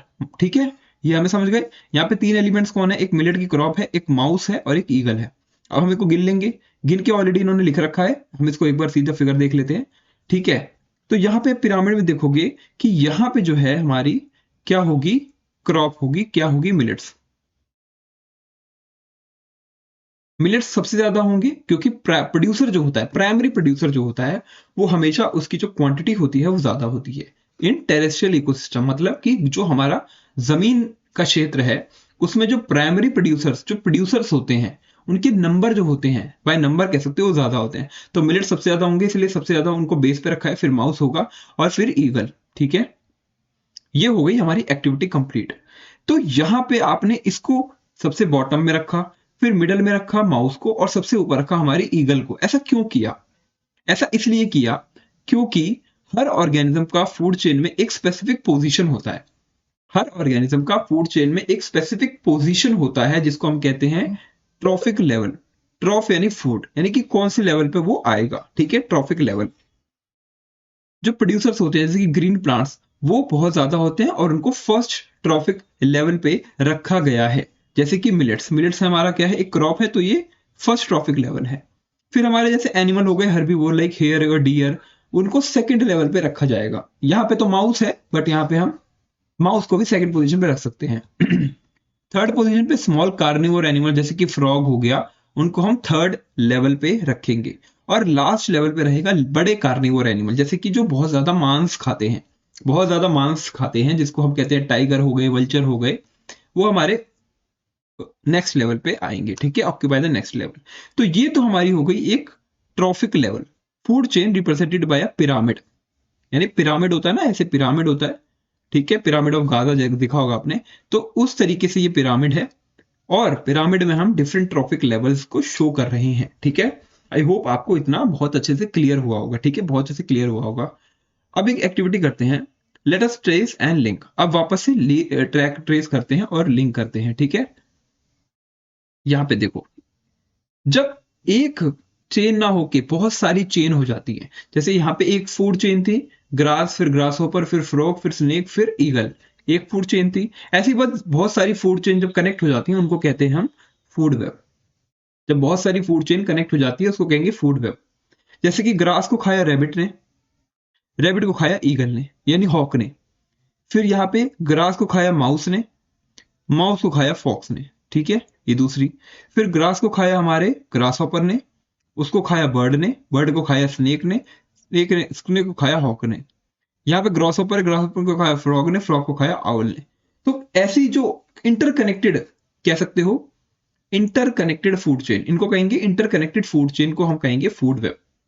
The interconnected food chain, we generally called it food web. Okay, so let us look at the figure and put more arrows for the missing relationship of who eats whom. How many other organisms might be connected to one organism through a feeding relationship in an ecosystem? Look at the figure 12 and observe the relationship between different food chains in ecosystem. Are these food chains interlinked? Each of the organism may be eaten by the two or two types of organisms. Thus in ecosystem the food chain. ठीक है, तो ये समझ गए कि ये जो है इंटरकनेक्टेड है, इंटरलिंक्ड है। जैसे कि in an ecosystem the food chain are interlinked with each other to form a network called a food web. जैसे कि यहाँ पे देखो, इस ग्रास हॉपर को दो लोग खा सकते हैं, या तो एक बर्ड खा सकती है या तो एक फ्रॉग खा सकता है। ठीक है, और फिर उसके बाद फूड चेन डिफरेंट हो गई, तो इंटरकनेक्टेड है। यानी ग्रास को तो सारे एनिमल्स खा रहे हैं, फिर उसके ऊपर का चेन अलग अलग हो सकता है, ये इंटरकनेक्ट हो सकता है। जैसे इसको इसने खाया, इसने भी खा सकता है। ठीक है, तो इस इंटरलिंक्ड, ठीक है, ecosystem of food chain is interlink, जो एक दूसरे से लिंक है विद ईच अदर, जिससे एक नेटवर्क बन रहा है, उसको हम कहेंगे फूड वेब। उसको हम कहेंगे food web. You know that living organisms, जो हमारे लिविंग ऑर्गेनिजम्स होते हैं, वो ग्रो करते हैं, परफॉर्म करते हैं काफी सारे फंक्शंस को, डेवलप करते हैं और फिर मर जाते हैं, डाई हो जाते हैं। पहले ग्रो करेंगे, फिर परफॉर्म करेंगे अपनी एक्टिविटी, फिर फंक्शंस कुछ करेंगे, डेवलप होंगे, फिर मर जाएंगे एट द एंड। तो अपनी जो लाइफ है, लाइफ साइकिल के दौरान ऑर्गेनिज्म जो है प्रोड्यूस करते हैं लॉट ऑफ वेस्ट, बहुत ज्यादा वेस्ट प्रोड्यूस करते हैं, जैसे कि डेड मैटर हो गया, फूड वेस्ट हो गया। ठीक है, ये होता है जनरली एक एनिमल की लाइफ। ठीक है, तो इसका जो ये जो वेस्ट यहाँ पे प्रोड्यूस हुआ, ये जो वेट यहाँ पे प्रोड्यूस हुआ, ठीक है, इसका क्या होगा? What happens to the waste in nature? ये जो वेस्ट प्रोड्यूस हुआ है, नेचर इसका क्या करेगा, कैसे इसको हटाएगा गंदगी को, जो गंदगी ऊपर है, वेस्ट है। तो देखो, you may have seen small umbrella like structures, जैसे कि मशरूम। अपने मशरूम देखो, फोटो यहाँ पे भी है, mushroom growing on dead organic matter, यानी कि कुछ पेड़ पौधे हैं जो मर चुके हैं, जो सड़ चुके हैं। ठीक है, डेड ऑर्गेनिक मैटर है। ऑर्गेनिक मैटर है मतलब जो पहले जीवित था, अब वो मर चुका है, और उसका जो मैटर है वो गिरा हुआ है और वो धीरे धीरे सड़ रहा है, डीकम्पोज हो रहा है। तो उसको हम कहेंगे ऑर्गेनिक मैटर, बिकॉज उसके अंदर कार्बन फुटप्रिंट्स होते हैं, कार्बन के एलिमेंट्स होते हैं, इसलिए उसको ऑर्गेनिक मैटर कहते हैं। ठीक है, तो उसके ऊपर उग रहा है हमारा मशरूम। ठीक है, तो you have seen small umbrella like structures, जिसको हम कहेंगे मशरूम, जो ग्रो कर रहे हैं डेड प्लांट्स और ट्रीज पे during the rainy season. During the rainy season, बारिश का समय है। These are the type of fungi. Mushroom क्या होता है? एक फंजाई होता है, ये याद रखना। ठीक है, मशरूम इज अ फंजाई जो ग्रो होता है डेड मैटर पे। ओके, और ये जो माइक्रो ऑर्गेनिजम्स होते हैं, micro organisms like fungi and bacteria, micro organisms like fungi और bacteria break down the complex substances. जो कॉम्प्लेक्स सब्सटेंसेस होते हैं, जैसे कि प्लांट्स हैं, एनिमल्स हैं, इनकी बॉडी के अंदर बहुत सारे फंक्शंस होते हैं। वो सांस भी ले रहे हैं, ठीक है, वो खाना भी खा रहे हैं, वो चल भी रहे हैं, वो देख भी रहे हैं, ठीक है, वो वेस्ट भी प्रोड्यूस कर रहे हैं। तो ये कौन हो गए? बहुत सारे फंक्शंस हो रहे हैं। तो इनकी बॉडी सिंपल तो होगी नहीं, बिकॉज हमारी बॉडी में ब्रीथिंग सिस्टम, रेस्पिरेटरी सिस्टम होता है, रिप्रोडक्टिव सिस्टम होता है, अलग अलग सिस्टम्स होते हैं। तो सिस्टम जो है थोड़ा सिंपल तो होगा नहीं, कॉम्प्लेक्स होगा, बहुत सारे इंटरकनेक्शन होंगे, इसलिए हम इनको कहेंगे कॉम्प्लेक्स सब्सटेंसेस। ठीक है, कॉम्प्लेक्स सब्सटेंसेस कहेंगे। तो माइक्रो ऑर्गेनिजम्स जो होते हैं, जैसे कि फंजाई होता है और बैक्टीरिया होता है, ये जो कॉम्प्लेक्स ऑर्गेनिजम्स हैं, जैसे कि मरा हुआ कोई जानवर है, कोई प्लांट है, ठीक है, उसको डिकम्पोज करते हैं, कॉम्प्लेक्स सब्सटेंसेस को, in dead plants and animals into simpler ones. जैसे कि डेड प्लांट्स एंड एनिमल्स होते हैं सिंपलर वंस, जो डेड प्लांट्स होते हैं, एनिमल्स होते हैं, उनमें जो कॉम्प्लेक्स सब्सटेंसेस होते हैं, उनको डिकम्पोज, उनको तोड़ते हैं, तोड़ तोड़ के डिकम्पोज करते हैं। This process returns important nutrients to the soil, and जैसे जैसे वो टूट टूट के ब्रेक डाउन होकर सॉइल के अंदर मिलता है, सॉइल की न्यूट्रिशन कैपेबिलिटी बढ़ जाती है, उनकी फर्टिलिटी बढ़ जाती है। तो न्यूट्रिएंट जो होते हैं सॉइल को इंपॉर्टेंट, वो वापस से प्रोवाइड कराते हैं ये बैक्टीरिया।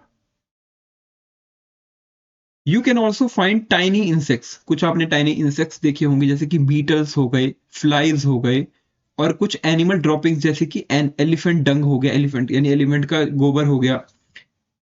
तो उनको हेल्प करते हैं ब्रेक डाउन करने में और रिसाइकल करने में, ताकि जो न्यूट्रिएंट्स हैं वो बैक इन्वायरमेंट में वापस आ जाए। दिस प्रोसेस, जैसे मैंने बताया था एक वर्ड डीकम्पोजिशन, इस प्रोसेस को हम कहते हैं डीकम्पोजिशन। ठीक है, एंड द ऑर्गेनिज्म जो कैरी आउट करते हैं इस प्रोसेस को, उसको हम कहेंगे डीकम्पोजर्स। जो डीकम्पोजिशन का प्रोसेस परफॉर्म करते हैं, उनको हम कहते हैं डीकम्पोजर्स। इनको सेप्रोट्रॉप्स भी कहते हैं। सेप्रोट्रॉप्स मतलब जो रोटन, रोटन यानी कि सड़ी हुई चीजों को अपना फूड बनाते हैं। सड़ी हुई की चीज है, उसके ऊपर आप मक्खी मच्छर देखोगे, उनको हम कहेंगे कह सकते हो सेप्रोट्रॉप्स। ठीक है, जो हमारे प्लांट्स हैं वो ग्रो होते हैं सॉइल में, और मैनी ऑफ द न्यूट्रिएंट्स जो सॉइल के होते हैं वो come from the decomposition process. कहां से आते हैं ये nutrients? From the decomposition process. दस जो हमारे डीकम्पोजर्स होते हैं एक इंपॉर्टेंट रोल प्ले करते हैं in recycling nutrients. They perform important role in recycling the nutrients. जैसे कि नेचर में कुछ भी वेस्ट नहीं होता, कुछ भी वेस्ट नहीं होता, जो डेड मैटर है वो भी यूज होता है, उसको बैक्टीरिया ब्रेक डाउन करके उसको न्यूट्रिएंट्स दे देते हैं सॉइल को, तो कुछ भी वेस्ट नहीं हुआ, एवरीथिंग जो है रीयूज हो गया। Does nature really waste anything? क्या नेचर सच में कुछ ऐसी चीज है जो वेस्ट कर देता है? क्योंकि यहाँ पे तो हमने देखा कि अभी तक सब यूज हो गया है, तो क्या ऐसी कोई चीज है जो रियली एनीथिंग जो वेस्ट है वो होता है, बचता है? तो वो हमें समझना है। चलिए पढ़ते हैं आगे कि इंडिया इज अ कंट्री जहां पे डाइवर्स हैबिटेट और सीजन्स हैं, अलग अलग हैबिटेट्स हैं, अलग अलग सीजन्स हैं। तो यहाँ पे कुछ माइग्रेटरी बर्ड्स आती हैं दूसरी जगह से, यहाँ पे उड़ के आती हैं माइग्रेट करके, ठीक है। और वो थाउजेंड्स ऑफ माइल्स को कवर करती हैं ताकि वो डिफरेंट हैबिटेट में रीच कर पाए, कहाँ पे, इंडिया में। तो they migrate from different parts of the world, अलग अलग जगहों से वर्ल्ड के आती हैं, ट्रेवल करती हैं, ताकि वहां के हार्श क्लाइमेट से बचा जा सके। जैसे रशिया में बहुत ज्यादा ठंड पड़ती है जब, ठीक है, तो वहां की एक क्रेन है, कह रहा हूँ, हाँ मतलब एक बर्ड है, साइबेरियन क्रेन कहते हैं उसको, ठीक है। तो वो वहां से उड़ के यहाँ पे आ जाती है, ओके। तो साइबेरिया के जो रशिया में जगह है वहां पे बहुत ज्यादा ठंड पड़ती है, तो वो इंडिया में आती है, ठीक है। इसी तरीके से माइग्रेटरी बर्ड्स होती हैं जो उड़ के माइग्रेट करके आती हैं different parts of the world में, इंडिया के अंदर, ताकि वो वहां के हार्श क्लाइमेट यानी बहुत ज्यादा एक्सट्रीम क्लाइमेट से बच सके, ठीक है। And in search of food भी, क्योंकि उनको फूड की भी रिक्वायरमेंट होती है। Birds not only enhance the aesthetics of those habitats, but also play a significant role in keeping the balance in an ecosystem. सिर्फ वो यहाँ के एस्थेटिक, यानी आप देखोगे बहुत सारी बर्ड्स दिखेंगी तो अच्छा लगेगा देखने में, एस्थेटिक फील आएगा, ठीक है, लुक अच्छा आएगा। तो ये तो करती ही है वो, साथ में वो क्या करती हैं, इकोसिस्टम में एक बैलेंस मेंटेन करती हैं। कैसे बैलेंस? वो एक पॉलिनेटर की तरह काम करती हैं, यानी जो सीड्स होते हैं प्लांट के उनको डिस्पर्स फैलाने का काम करती हैं, जिससे पॉलिनेशन हो जाता है। पॉलिनेशन हमने पढ़ चुके हैं, ठीक है। Along the path they migrate. तो दिस वे क्या करते हैं, वो दो हैबिटेट्स को लिंक करते हैं, ठीक है, दे लिंक टू हैबिटेट्स। तो ये जो बर्ड्स होती हैं इनको प्रीडेटर भी कहते हैं, क्योंकि ये इंसेक्ट्स को खाती हैं, पेस्ट को खाती हैं, एंड फार्मर्स जो होते हैं, किसान जो होते हैं, उनको हेल्प करती हैं ताकि उनके जो खेत हैं उसमें जो पेस्ट हैं, इंसेक्ट्स हैं जो कि क्रॉप को खराब कर रहे हैं, उनको नष्ट कर देती हैं खा के, to control pest population. And indirectly जो है हेल्प करती हैं in the healthy crop growth, indirectly help करती हैं इन द हेल्दी क्रॉप की ग्रोथ में। तो माइग्रेटरी बर्ड्स जो होती हैं, जैसे कि डेमोसिले क्रेन, जो विजिट करती है water body of kitchen village in Jodhpur district during the winter month, यानी ठंड के मौसम में जोधपुर विलेज में, जोधपुर डिस्ट्रिक्ट में किचन विलेज है, वहां पे आती है ये बर्ड, जिसका नाम है डेमोसिले क्रेन, ठीक है। तो do you know which birds in your area are seen only during the winter? तो कुछ ऐसी बर्ड्स हैं जो आपको सिर्फ विंटर में दिखती हैं, क्योंकि वो बर्ड्स विंटर में इसलिए दिखती हैं क्योंकि वो दूसरी जगह से यहाँ पे आई हैं, यानी उनको विंटर में रहने की आदत होगी, और दूसरे क्षेत्र में जहां से वो आई है वहां गर्मी पड़ रही होगी, बहुत ज्यादा हीट होगी, तो इसलिए वहां से अवॉइड करने के लिए एक्सट्रीम हीट को वो यहाँ पे ठंड के मौसम में इधर आ जाती हैं। तो कुछ ऐसी बर्ड्स आपको, अगर आपको दिखती है तो उसको जरूर नोट डाउन करो, कलेक्ट करो पोस्टल स्टैम्प्स को। And cover of migratory birds release by the Indian postal department, ठीक है। जैसे कि ये कुछ पोस्ट हैं, पोस्ट, ठीक है, कह सकते हो स्टैम्प्स हैं, जो कि इंडियन पोस्टल डिपार्टमेंट रिलीज करता है, इसके अंदर बर्ड्स की फोटो है, ठीक है, अलग अलग बर्ड्स की फोटो है, ठीक है, आपको यहाँ दिखेगी, ठीक है। मेरे को सबके नाम तो नहीं पता, ओके, तो आप देख सकते हो। कलेक्ट करो information about their place of origin and reasons for their migration, ये कहाँ से ओरिजिनेट करती हैं, कहाँ पे इनका जन्म होता है, और वो माइग्रेट क्यों करती हैं, ये रीजन आप लिखना, ठीक है। और कहाँ कहाँ डिफरेंट लोकेलिटीज में इंडिया में वो लोग आती हैं, ठीक है। Showcase the postal stamps in your science laboratory, school library to popularise migratory birds, ठीक है, ये एक्टिविटी आप कर सकते हो। अब क्वेश्चन आता है कि how does one change lead to another, यानी कि एक चेंज की वजह से दूसरा चेंज कैसे आता है। अगर कोई एक चेंज हुआ तो उससे दूसरा चेंज कैसे आया, ठीक है, वो समझते हैं। लुक एट द फिगर 12.13, ये शो करता है कि किस तरीके से जो स्मॉल चेंज है उससे क्या होता है, नया चेंज आता है, lead to many other changes. For example, many plant जो होते हैं पॉन्ड इकोसिस्टम में, पॉन्ड जहां पानी रुका है, तालाब कह सकते हो, उसमें मरने लग जाते हैं बिकॉज ऑफ पोल्यूशन, बिकॉज पानी रुका हुआ है, तो उसके अंदर जो भी इंसेक्ट मर रहा है, बैक्टीरिया है, कोई एनिमल है, कोई प्लांट है, वो मर रहा है, तो वहीं पे है। अगर फ्लोइंग रिवर होती, बहती नदी होती, तो वहां से वो हट जाता, लेकिन वो एक ही जगह पे पड़े हुए हैं, तो उससे क्या होगा, पोल्यूशन हो जाता है, ठीक है। तो मैनी प्लांट्स एंड एनिमल जो है मरने लग जाते हैं बिकॉज ऑफ दिस पोल्यूशन। कुछ फ्यूअर प्लांट्स जो हैं लेस ऑक्सीजन की वजह से, with less oxygen produce in water, which lead to the drop in a fish population in that water body. और ऐसा भी होता है कि कुछ ऐसे प्लांट्स हैं उग जाते हैं जिसकी वजह से जो ऑक्सीजन होता है पानी के अंदर वो कम हो जाता है, जिसकी वजह से जो उसमें फिशेस होती हैं उनकी भी डेथ होती है। तो रिडक्शन इन फिश क्या होता है, reduction in fish population will have cascading effects and there will be less number of consumers in pond. क्योंकि अब पॉन्ड में कोई कंज्यूमर नहीं बचा, जैसे कि फिश थी वो प्लांट्स को खाती थी, ठीक है, जिससे वो ग्रो करते थे और एक कंज्यूमर की कैटेगरी में आते थे। बट जैसे जैसे फिश की डेथ होने लगी तो कंज्यूमर की जो पॉपुलेशन है पॉन्ड में वो खत्म होने लगी। एज अ रिजल्ट क्या हुआ, जो इंसेक्ट्स हैं उनका नंबर इंक्रीज हो जाएगा, क्योंकि फिश अभी तक इंसेक्ट्स को खा लेती थी, बट अब इंसेक्ट्स का पॉपुलेशन जो है बढ़ने लगेगा। और ये जो इंसेक्ट्स होते हैं will spread to near by farmlands, और ये अगल बगल के जो फार्मलैंड्स हैं वहां पे ज्यादा कह सकते हो स्प्रेड होने लगेंगे। और यही है कि how farmers will be compelled to use pesticide to grow their crops. इसीलिए क्या होता है कि फार्मर्स को मजबूरन पेस्टिसाइड्स का इस्तेमाल करता है। पेस्टिसाइड्स क्या होते हैं, जिससे कीड़े मर जाते हैं, कीटनाशक कहते हैं। तो पेस्टिसाइड्स का इस्तेमाल करते हैं ताकि उनकी क्रॉप को नुकसान ना हो, विच में again adversely affect the environment. But ये जो पेस्टिसाइड्स होते हैं ये सॉइल में जाते हैं और वापस से, क्योंकि होते हैं तो कीटनाशक होते हैं, इसमें केमिकल्स मिले होते हैं, तो ये हमारी क्रॉप्स को नुकसान भी करते हैं। बट अगर हमें बिगर गोल देखना है कि हमें क्रॉप को बचाना है तो उसके लिए फार्मर्स को मजबूरन इसका इस्तेमाल करना पड़ता है। फर्दर जो कॉन्सिक्वेंसेज हैं में emerge in the form of other environmental issues, ठीक है। और फर्दर कॉन्सिक्वेंसेज में कह सकते हो कि बहुत सारे एनवायरमेंटल इश्यूज होते हैं, जैसे कि यहाँ पे plants set damaged bye paste. जैसे कि ये प्लांट्स हैं ये मरने लगे, मतलब शुरुआत में देखो यहाँ पे प्लांट्स थे ये डाई होने लगे, ठीक है। जब मरने लगे तो इससे क्या हुआ, जो पानी था पॉन्ड था उसमें ऑक्सीजन की कैपेसिटी जो है कम होने लगी, जिसकी वजह से फिश को प्रॉपर ऑक्सीजन नहीं मिल पाती थी तो वो भी मरने लगी। और फिश मर गई तो इंसेक्ट्स को खाने वाला कोई बचा नहीं, तो इंसेक्ट्स की पॉपुलेशन बहुत ज्यादा हो गई, ठीक है। और ये इन इंसेक्ट्स ने, ठीक है, प्लांट्स को खाना चालू कर दिया। तो प्लांट्स को मारने, इंसेक्ट्स को मारने के लिए पेस्टिसाइड्स का इस्तेमाल किया गया, ठीक है। और प्लांट्स फिर उस पेस्टिसाइड से भी थोड़ा सा डिस्ट्रॉय हो गए, ठीक है, डैमेज हो गए। तो इससे क्या हुआ कि एक चेंज हुआ, फिर उससे अदर चेंज हुआ, फिर उससे अदर चेंज हुआ, फिर उससे अदर चेंज हुआ, फिर उससे अदर चेंज हुआ। तो one change leads to another.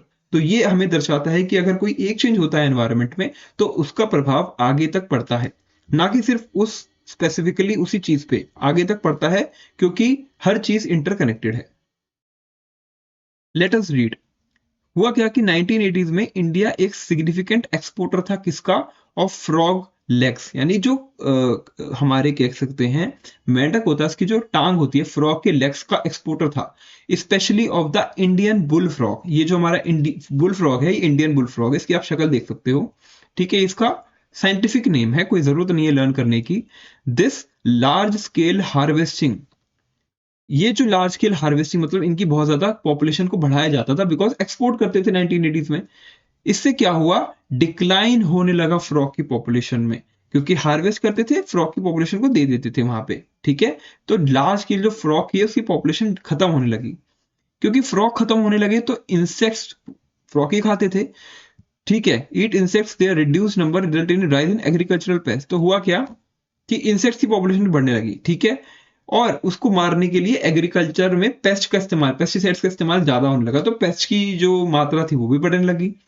This force farmers choose more synthetic pesticides which harm the environment, soil and water quality and affect overall environmental and human health. जैसे मैंने बताया कि paste को मारने के लिए पेस्टिसाइड इस्तेमाल करा, जिससे एनवायरमेंट में काफी ज्यादा गलत इंपैक्ट आया, ठीक है। ओवरऑल एनवायरमेंट और ह्यूमन की हेल्थ को नुकसान पहुंचा। तो गवर्नमेंट ऑफ इंडिया ने बैन कर दिया in export of frog legs, जिससे हम इकोलॉजिकल डैमेज को बचा सकें। इस इकोलॉजिकल डैमेज को बचाने के लिए ये गवर्नमेंट ने स्टेप लिया।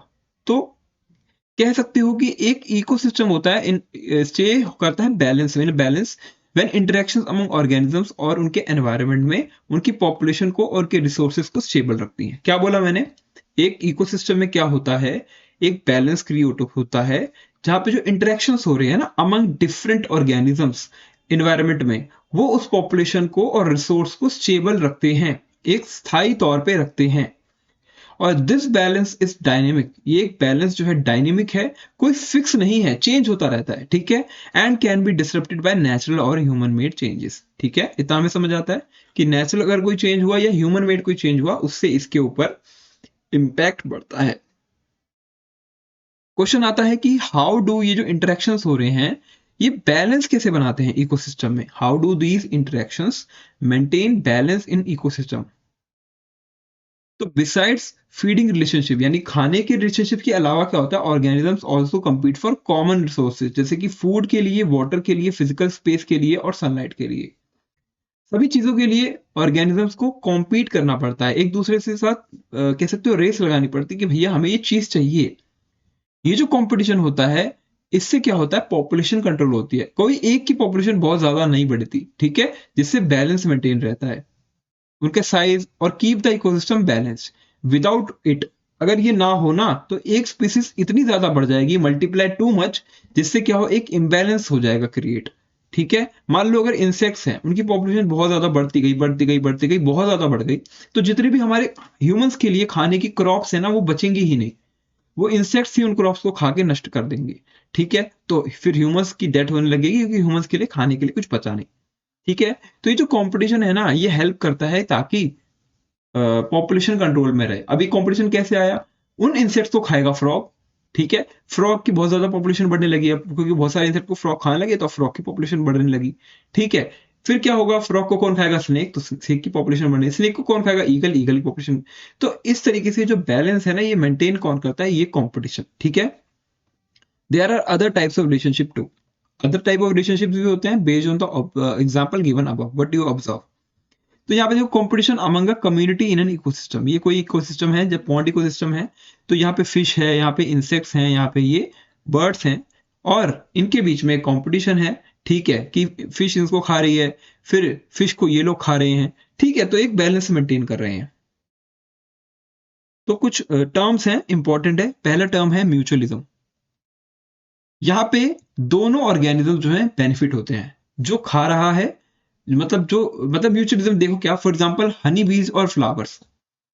कैसे, ये फ्लावर्स हैं, ये हनी बी है, हनी बी को मिलता है नेक्टर, नेक्टर मिलता है, bee gets nectar from the flower, वो फ्लावर के ऊपर बैठती है और उसको अपना जो शहद है वो मिल जाता है। उसके बदले में वो कह सकते हैं प्लांट की क्या हेल्प करती है, पॉलिनेशन में हेल्प करती है, यानी जो पॉलन ग्रेन्स होते हैं एक प्लांट से दूसरे प्लांट में ट्रांसफर करना काम करती है हनी बी। तो यहाँ पे क्या हुआ, दोनों को बेनिफिट हुआ, बोथ ऑर्गेनिज्म बेनिफिट। एक होता है कमेंसलिज्म। ठीक है, यहाँ पे एक ऑर्गेनिज्म को बेनिफिट होता है लेकिन दूसरे को नुकसान होता है। ठीक है, जैसे कि ऑर्चिड्स ऑन अ ट्री। ठीक है, ऑर्चिड्स ऑन अ ट्री, अब ये जो ऑर्चिड्स हैं और ये ट्री है, ऑर्चिड जो है ट्री की ब्रांच पे जब होने लगेंगे, तो ट्री की ब्रांच ब्रांच जो है वो कह सकते हो अनअफेक्टेड है। एक सेकेंड, सॉरी, कमेंसलिज्म में एक को बेनिफिट होता है, दूसरे को नुकसान नहीं होता, वो पैरासाइट होता है जो दूसरा मैंने बताया था। एक को बेनिफिट होता है, दूसरे को नुकसान नहीं होता, कोई भी हो, कोई भी बात नहीं है। ठीक है, यानी कि ये ऑर्चिड्स को नुकसान नहीं हो, मतलब ऑर्चिड्स को तो बेनिफिट हो रहा है कि इनको न्यूट्रिशन मिल रहा है उस पेड़ से, लेकिन इस पेड़ को कोई मतलब नहीं है, कोई दिक्कत नहीं है, कोई नुकसान नहीं हो रहा, तो ये होगा हमारा कमेंसलिज्म। फिर हमारा थर्ड है पैरासाइटिज्म। यहां पे क्या होता है कि एक ऑर्गेनिज्म को बेनिफिट होता है और दूसरे ऑर्गेनिज्म को नुकसान होता है, हार्म होता है। For example, tick on a body of frog. ठीक है, ticks on a body of, sorry, dogs. तो ये जो डॉग है, डॉग्स गेट स्किन इरिटेशन, और ये जो टिक है ये फीड करता है डॉग के ब्लड पे, मतलब ये इसके ऊपर आएगा और कह सकते हो कि इसका खून चूसेगा ये इंसेक्ट। इसके बदले में क्या होगा, डॉग को इरिटेशन होगी, तो हार्म हो रहा है डॉग को और मजा मिल रहा है टिक को। जैसे कि मच्छर है, मच्छर हमें काट रहा है, तो मच्छर को क्या है, मॉस्किटो को मजा मिल रहा है, वो हम उसको बेनिफिट मिल रहा है, और हमको नुकसान हो रहा है, हमको हार्म हो रहा है, तो ये हो गया पैरासाइटिज्म। तो ये जो इंटरेक्शंस हैं are all part of the complex web of life in an ecosystem. कह सकते हैं it is all a part of life of complex web of ecosystem. ठीक है, अब बात आती है पीए साइंटिस्ट। एक नाम है Asir Jawahar Thomas John Singh, AJT John Singh इनका नाम था। एक famous Indian wild life biologist, biologist जो होते हैं वो रिलेटेड टू एनिमल्स प्लांट्स के बारे में बात करते हैं, बायोलॉजी के बारे में। Who have an understand of forest ecosystem, जो काफी ज्यादा अंडरस्टैंडिंग रखते थे फॉरेस्ट जैसे इकोसिस्टम, जंगल के इकोसिस्टम की थ्रू आइज ऑफ एनिमल्स। ठीक है, ये पायनियर इन studying wild life through modern tracking system, और इनको मॉडर्न ट्रैकिंग सिस्टम के थ्रू फॉरेस्ट इकोसिस्टम में एनिमल को ट्रेस करने में बहुत हेल्प मिलती थी। इस वजह से हाउ प्रेडेटर, जैसे कि टाइगर हो गया, लेपर्ड हो गया, वो प्रे जो होता है, उनका जो शिकार होता है, जैसे कि डियर, वाइल्ड बोर यानी कि जंगली सुअर। ठीक है, उन पर शिकार कैसे करते हैं, कैसे ट्रेवल करते हैं। While he was working in Bandipur national park, Bandipur national park Karnataka के अंदर है। ठीक है, उन्होंने बताया कि एक हेल्दी प्रे, एक हेल्दी शिकार जो है पॉपुलेशन, ये की है, ये रास्ता है किसका, प्रीडेटर, जैसे कि लेपर्ड और टाइगर हो गया, ताकि वो सरवाइव कर पाए। टाइगर और लेपर्ड को सरवाइव करना जरूरी है, ताकि वो जो ये कह सकते हो हमारे जो प्रे हैं, जो शिकार है, डियर, इनको खत्म करें और एक बैलेंस मेंटेन करें। ठीक है, ही इंस्पायर्ड मैनी यंगस्टर्स, और इनको बहुत ज्यादा यंगस्टर्स को इंस्पायर करा कि वो वाइल्ड लाइफ को पढ़े और हमारे फॉरेस्ट बायोडाइवर्सिटी और उसके इकोसिस्टम को प्रोटेक्ट करने की कोशिश करें। अब आप बहुत बार सुन चुके हो इकोसिस्टम इकोसिस्टम इकोसिस्टम, हम समझ भी चुके हैं कि जब बहुत सारे एनिमल्स की पॉपुलेशन, ठीक है, एक जगह पे रहती है, स्पीशीज की पॉपुलेशन, अलग अलग स्पीशीज की पॉपुलेशन एक जगह रहती है, सर्वाइव करती है, तो उस जगह को हम कहेंगे इकोसिस्टम। लेकिन इस इकोसिस्टम के बेनिफिट्स क्या हैं? What are the benefits of these ecosystem, ये समझना जरूरी है। तो guys we have learn the biotic component and abiotic components, दोनों ही हमने पढ़ लिए हैं किसी भी इकोसिस्टम के, जो डिपेंड करते हैं एक दूसरे पे और सपोर्ट करते हैं काफी सारी लाइफ प्रोसेसेस को। तो ह्यूमंस भी बेनिफिट करते हैं इस इकोसिस्टम से। ठीक है, फॉर एग्जांपल जो फॉरेस्ट है वो फ्रेश एयर प्रोवाइड करता है, फर्टाइल सॉइल, अच्छा खाना, फाइबर्स, लकड़ी और मेडिसिन फॉरेस्ट इकोसिस्टम से ह्यूमंस को मिलते हैं। सिमिलरली जो एक्वेटिक इकोसिस्टम है, यानी कि जो पानी के अंदर जीव जंतु रहते हैं, वो पानी प्रोवाइड करते हैं और फूड प्रोवाइड करते हैं। तो इकोसिस्टम जो है, ठीक है, इकोसिस्टम जो है ये ऑफर करता है एस्थेटिक और recreational value. Ecosystem provide aesthetic और रिक्रिएशनल वैल्यू, इससे बेनिफिट होता है और सपोर्ट मिलता है अवर वेलबींग को, और शो करता है हाउ क्लोजली जो नेचर है और ह्यूमंस हैं वो कनेक्टेड हैं, किस तरीके से जो नेचर है और ह्यूमंस हैं वो एक दूसरे से कनेक्टेड हैं। However, जब हम अपने when we overuse, जब हम इकोसिस्टम को ओवर यूज करते हैं, जरूरत से ज्यादा उसका इस्तेमाल कर लेते हैं या उसको मिस यूज करते हैं नेचुरल रिसोर्सेज, तो हम क्या करते हैं? डिस्टर्ब कर देते हैं। ये जो बैलेंस चल रहा है ना, इसको मेंटेन, जो बैलेंस होता है नेचर का, इसको हम डिस्टर्ब कर देते हैं।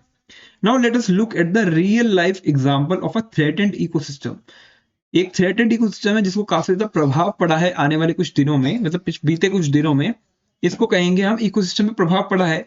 और इस सुंदरबन जो है हमारा एक नेशनल पार्क है, सुंदरबन नेशनल पार्क, जो कि वेस्ट बंगाल में है। ठीक है, जैसे कि ये आप देख सकते हो, यहाँ पे एक स्पीशीज है प्लांट की, इसको हम कहते हैं मैंग्रोव। यहाँ पे मैंग्रोव फॉरेस्ट बहुत ज्यादा फेमस है सुंदरबन का।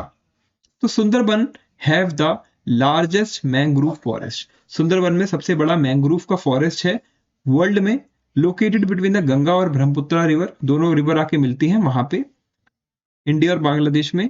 ये सुंदरबन फॉरेस्ट है और यहाँ के जो रिवर्स हैं आर होम टू काफी सारे फ्लोरा और फोना, काफी सारे प्लांट्स और animals, many of which are endangered, जो कि काफी ज्यादा एंडेंजर्ड है। यानी कुछ ऐसे एनिमल्स हैं जैसे कि रॉयल बंगाल, मतलब कह सकते हो royal Bengal tiger, white tiger, ये बहुत ज्यादा एंडेंजर्ड है। एंडेंजर्ड का मतलब कि इनकी जो पॉपुलेशन है वो बहुत ज्यादा कम है, यानी जितनी होनी चाहिए उतनी नहीं है, इसीलिए इसको हम एंडेंजर्ड की कैटेगरी में रखते हैं।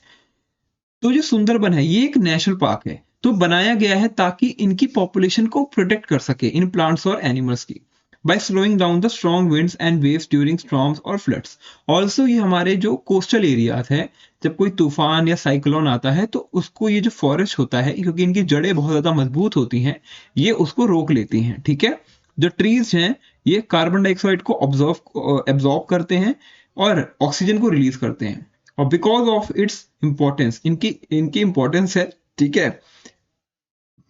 United Nation Educational, Scientific and Cultural Organization, जिसका नाम है यूनेस्को, उसने सुंदरबन को डिक्लेयर किया है वर्ल्ड हेरिटेज साइट 1987 में, यानी काफी ज्यादा इंपॉर्टेंट प्लेस है फॉर द वर्ल्ड। हाउएवर जो सुंदरबन है are the under serious threat, जैसे हमने समझा एक ये सीरियस थ्रेट के अंदर है। तो मैंग्रोव ट्रीज जो हैं उनको कट किया जाता है फॉर द फ्यूल वुड, यानी कि लकड़ी के लिए इस्तेमाल करने के लिए उनको कट किया जाता है, और फार्मिंग के लिए।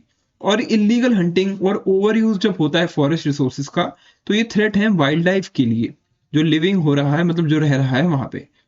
पोल्यूशन हो गया, इंडस्ट्रियल वेस्ट हो गया, अनट्रीटेड सीवेज हो गया रिवर्स का, ये भी डैमेज कर रहे हैं वाटर को और वहां के हैबिटेट को। और ह्यूमन एक्टिविटीज ने डिस्टर्ब कर दिया है नेचुरल वे ऑफ इकोसिस्टम, यानी नेचुरल वे में जब इकोसिस्टम वर्क करता है तो उसको भी डिस्टर्ब करा है इन ह्यूमन एक्टिविटीज ने। सिमिलरली कुछ अदर इकोसिस्टम्स हैं इंडिया में और ऑल्सो वो भी अंडर थ्रेट है, वो भी बहुत ज्यादा खतरे की पोजीशन पे कह सकते हो हैं। और प्रॉब्लम्स जैसे कि deforestation, over use of natural resources, जैसे कि स्प्रेडिंग ऑफ इन्वेजिव स्पीसीज, यानी कि इन्वेजिव स्पीसीज कौन सी स्पीसीज होती हैं जो यहाँ पे नेचुरली फाउंड नहीं होती, कहीं बाहर से आई हैं यहाँ पे, कुछ प्लांट्स की हो गई, कुछ एनिमल्स की हो गई। ठीक है, अनसस्टेनेबल लैंड यूज, यानी कि हम सस्टेनेबल तरीके से लैंड का इस्तेमाल नहीं कर रहे, अनसस्टेनेबली ओवर यूज कर रहे हैं लैंड को। और पोल्यूशन, जिससे फॉरेस्ट का डैमेज हो रहा है, रिवर्स खराब हो रही हैं, scrub lands, wet lands, grass lands, coastal area, सबको नुकसान पहुंच रहा है। How can we stop damaging forest, rivers and wetlands, हम किस तरीके से इसको रोक सकते हैं? Think about what actions you and your community can take to protect this important places. ठीक है, तो ये आपको एक बार देखना है कि कौन से ऐसे एक्शंस हैं जो आप ले सकते हो। ठीक है, प्रोटेक्टेड एरियाज जो है पार्ट है लैंड और वाटर का, जो सेट असाइड किया जाता है ताकि वाइल्ड लाइफ को कंजर्व किया जा सके उनके हैबिटेट में। ठीक है, तो इंडिया के अंदर काफी सारी प्रोटेक्टेड एरियाज हैं, जैसे कि नेशनल पार्क्स हो गए, वाइल्ड लाइफ सेंचुरीज हो गई, बायोस्फीयर रिजर्व्स हो गए, कम्युनिटी कंजर्व्ड एरियाज हो गए, जहां पे इन नेचुरल एनवायरनमेंट को कंजर्व किया जाता है, प्रोटेक्ट किया जाता है, ताकि यहाँ पे रहने वाले जो जीव जंतु हैं उनको प्रोटेक्शन मिल पाए। ये जो प्लेसेस होते हैं ये प्रोटेक्ट करते हैं सारे के सारे एंटायर हैबिटेट को, इंक्लूडिंग एंडेंजर्ड, जो जिनकी पॉपुलेशन कम है, बर्ड्स को भी, और काफी रेयर प्लांट जो कि जनरली नहीं देखे जाते, उनको भी क्या करते हैं, प्रोटेक्ट करते हैं। फेमस एग्जाम्पल जैसे कि Jim Corbett national park Uttarakhand में, मानस नेशनल पार्क आसाम में, Nilgiri biosphere reserve western Ghats में, इनको याद करने की जरूरत नहीं है बट समझने की जरूरत है, पढ़ने की जरूरत है बेसिकली। चिलिका लेक ओडिशा में, ठीक है, eagle nest wild life sanctuary Arunachal Pradesh में, हेमिस नेशनल पार्क लेह में, केबुल नामजो नेशनल पार्क मणिपुर में, Pirotan island marine national park Gujarat में। तो प्रोटेक्टेड एरियाज जो है काफी इंपॉर्टेंट रोल प्ले करते हैं ताकि वो नेचर को सेव कर पाए आने वाली फ्यूचर जनरेशंस के लिए। ठीक है, नेचर को सेव कर पाए आने वाली फ्यूचर जनरेशंस के लिए। अब कुछ इकोसिस्टम होते हैं जो ह्यूमन ने खुद बनाए, ह्यूमन मेड इकोसिस्टम, जैसे कि जू हो गया। Humans have created artificial ecosystem, जैसे कि फिश पॉन्ड बना दिया, तालाब बना दिया, और अपने आप बनाया, और नेचुरल नहीं था, खुद बनाया। कुछ फार्म्स बना दी खेती के लिए, पार्क्स बना दिए, ठीक है, ताकि उनकी नीड्स को मीट कर पाए, जैसे कि बर्ड्स को रहने की जगह मिल जाएगी, एनिमल्स को रहने की जगह मिल जाएगी। When well design these can help reduce pollution, क्योंकि पोल्यूशन भी रिड्यूस करते हैं, क्योंकि यहाँ पे प्लांट्स होते हैं, बड़े बड़े ट्रीज होते हैं। ये बायोडाइवर्सिटी को सपोर्ट करते हैं और रिक्रिएशनल स्पेस देते हैं लोगों को। Natural ecosystem these need human care and management. Can you name any human made ecosystem in your area? तो एक बार आप देख, जू हो गया, वो ह्यूमन मेड है। ठीक है, ठीक है। How do healthy ecosystem serve our farms? किस तरीके से अगर इकोसिस्टम सही है, हेल्दी है, तो किस तरीके से हमारी जो खेत की जमीन है उसको हेल्प करेगा? तो फार्मिंग एक मेजर लाइवलीहुड है इंडिया में, क्योंकि यहाँ से बहुत लोगों का रोजगार चलता है, और ये अनसस्टेनेबल हो गया है अगर हम उसको अच्छे से मैनेज नहीं करेंगे by applying environment friendly farming practices. तो humans have been practising farming for thousands of years to grow food. Humans जो है थाउजेंड्स ऑफ ईयर्स से खेती करते आ रहे हैं ताकि फूड को उगा सके, क्रॉप को उगा सके। और जैसे जैसे पॉपुलेशन बढ़ती है, हमारी जो डिपेंडेंस है एग्रीकल्चर पे वो बढ़ती रहती है। 1950 से 1965 में देखा जाए तो इंडिया ने काफी ज्यादा क्राइसिस सिचुएशन फेस करी, बिकॉज हमारी जो प्रोडक्शन थी क्रॉप की वो बहुत ज्यादा कम थी। ठीक है, हमारी crop production was very very low. Mid 20th century में जो यूज था ट्रैक्टर्स का, मशीन्स का, सिंथेटिक फर्टिलाइजर्स का, पेस्टिसाइड्स का, उसने हेल्प करा कि हम इंक्रीज कर पाए हमारी फूड की प्रोडक्शन को। और इस पीरियड को हमने नाम दिया ग्रीन रेवोल्यूशन, क्योंकि हमने यहाँ पे एक स्पेशल काइंड ऑफ बीज को बोया गया था, इसको high yielding variety of seeds, HYV seeds कहा जाता है, जिससे जो है बहुत ज्यादा अच्छी क्रॉप होगी।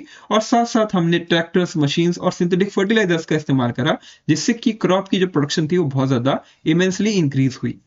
हाउएवर ये जो फार्मिंग मेथड्स थे अब एक अनसस्टेनेबल हो गए हैं, बिकॉज ये हो रहा है ओवर यूज। हम ज्यादा फर्टिलाइजर्स का इस्तेमाल कर रहे हैं, केमिकल्स का, हम ज्यादा से ज्यादा ग्राउंड वाटर, जमीन के नीचे का पानी एक्सट्रैक्ट कर रहे हैं।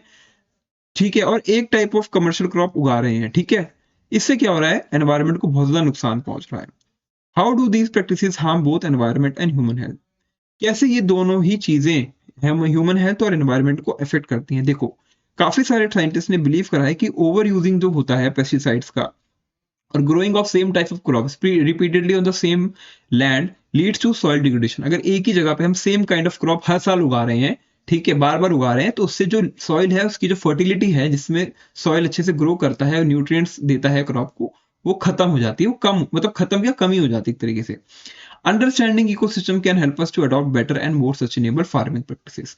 इसीलिए हमें इकोसिस्टम को समझना जरूरी है। ठीक है, एक सर्वे है, एक बार आप देखना, इसको बहुत ज्यादा इंपॉर्टेंट नहीं है ये। ओके ओके ओके, ठीक है, देख लेते हैं इसको।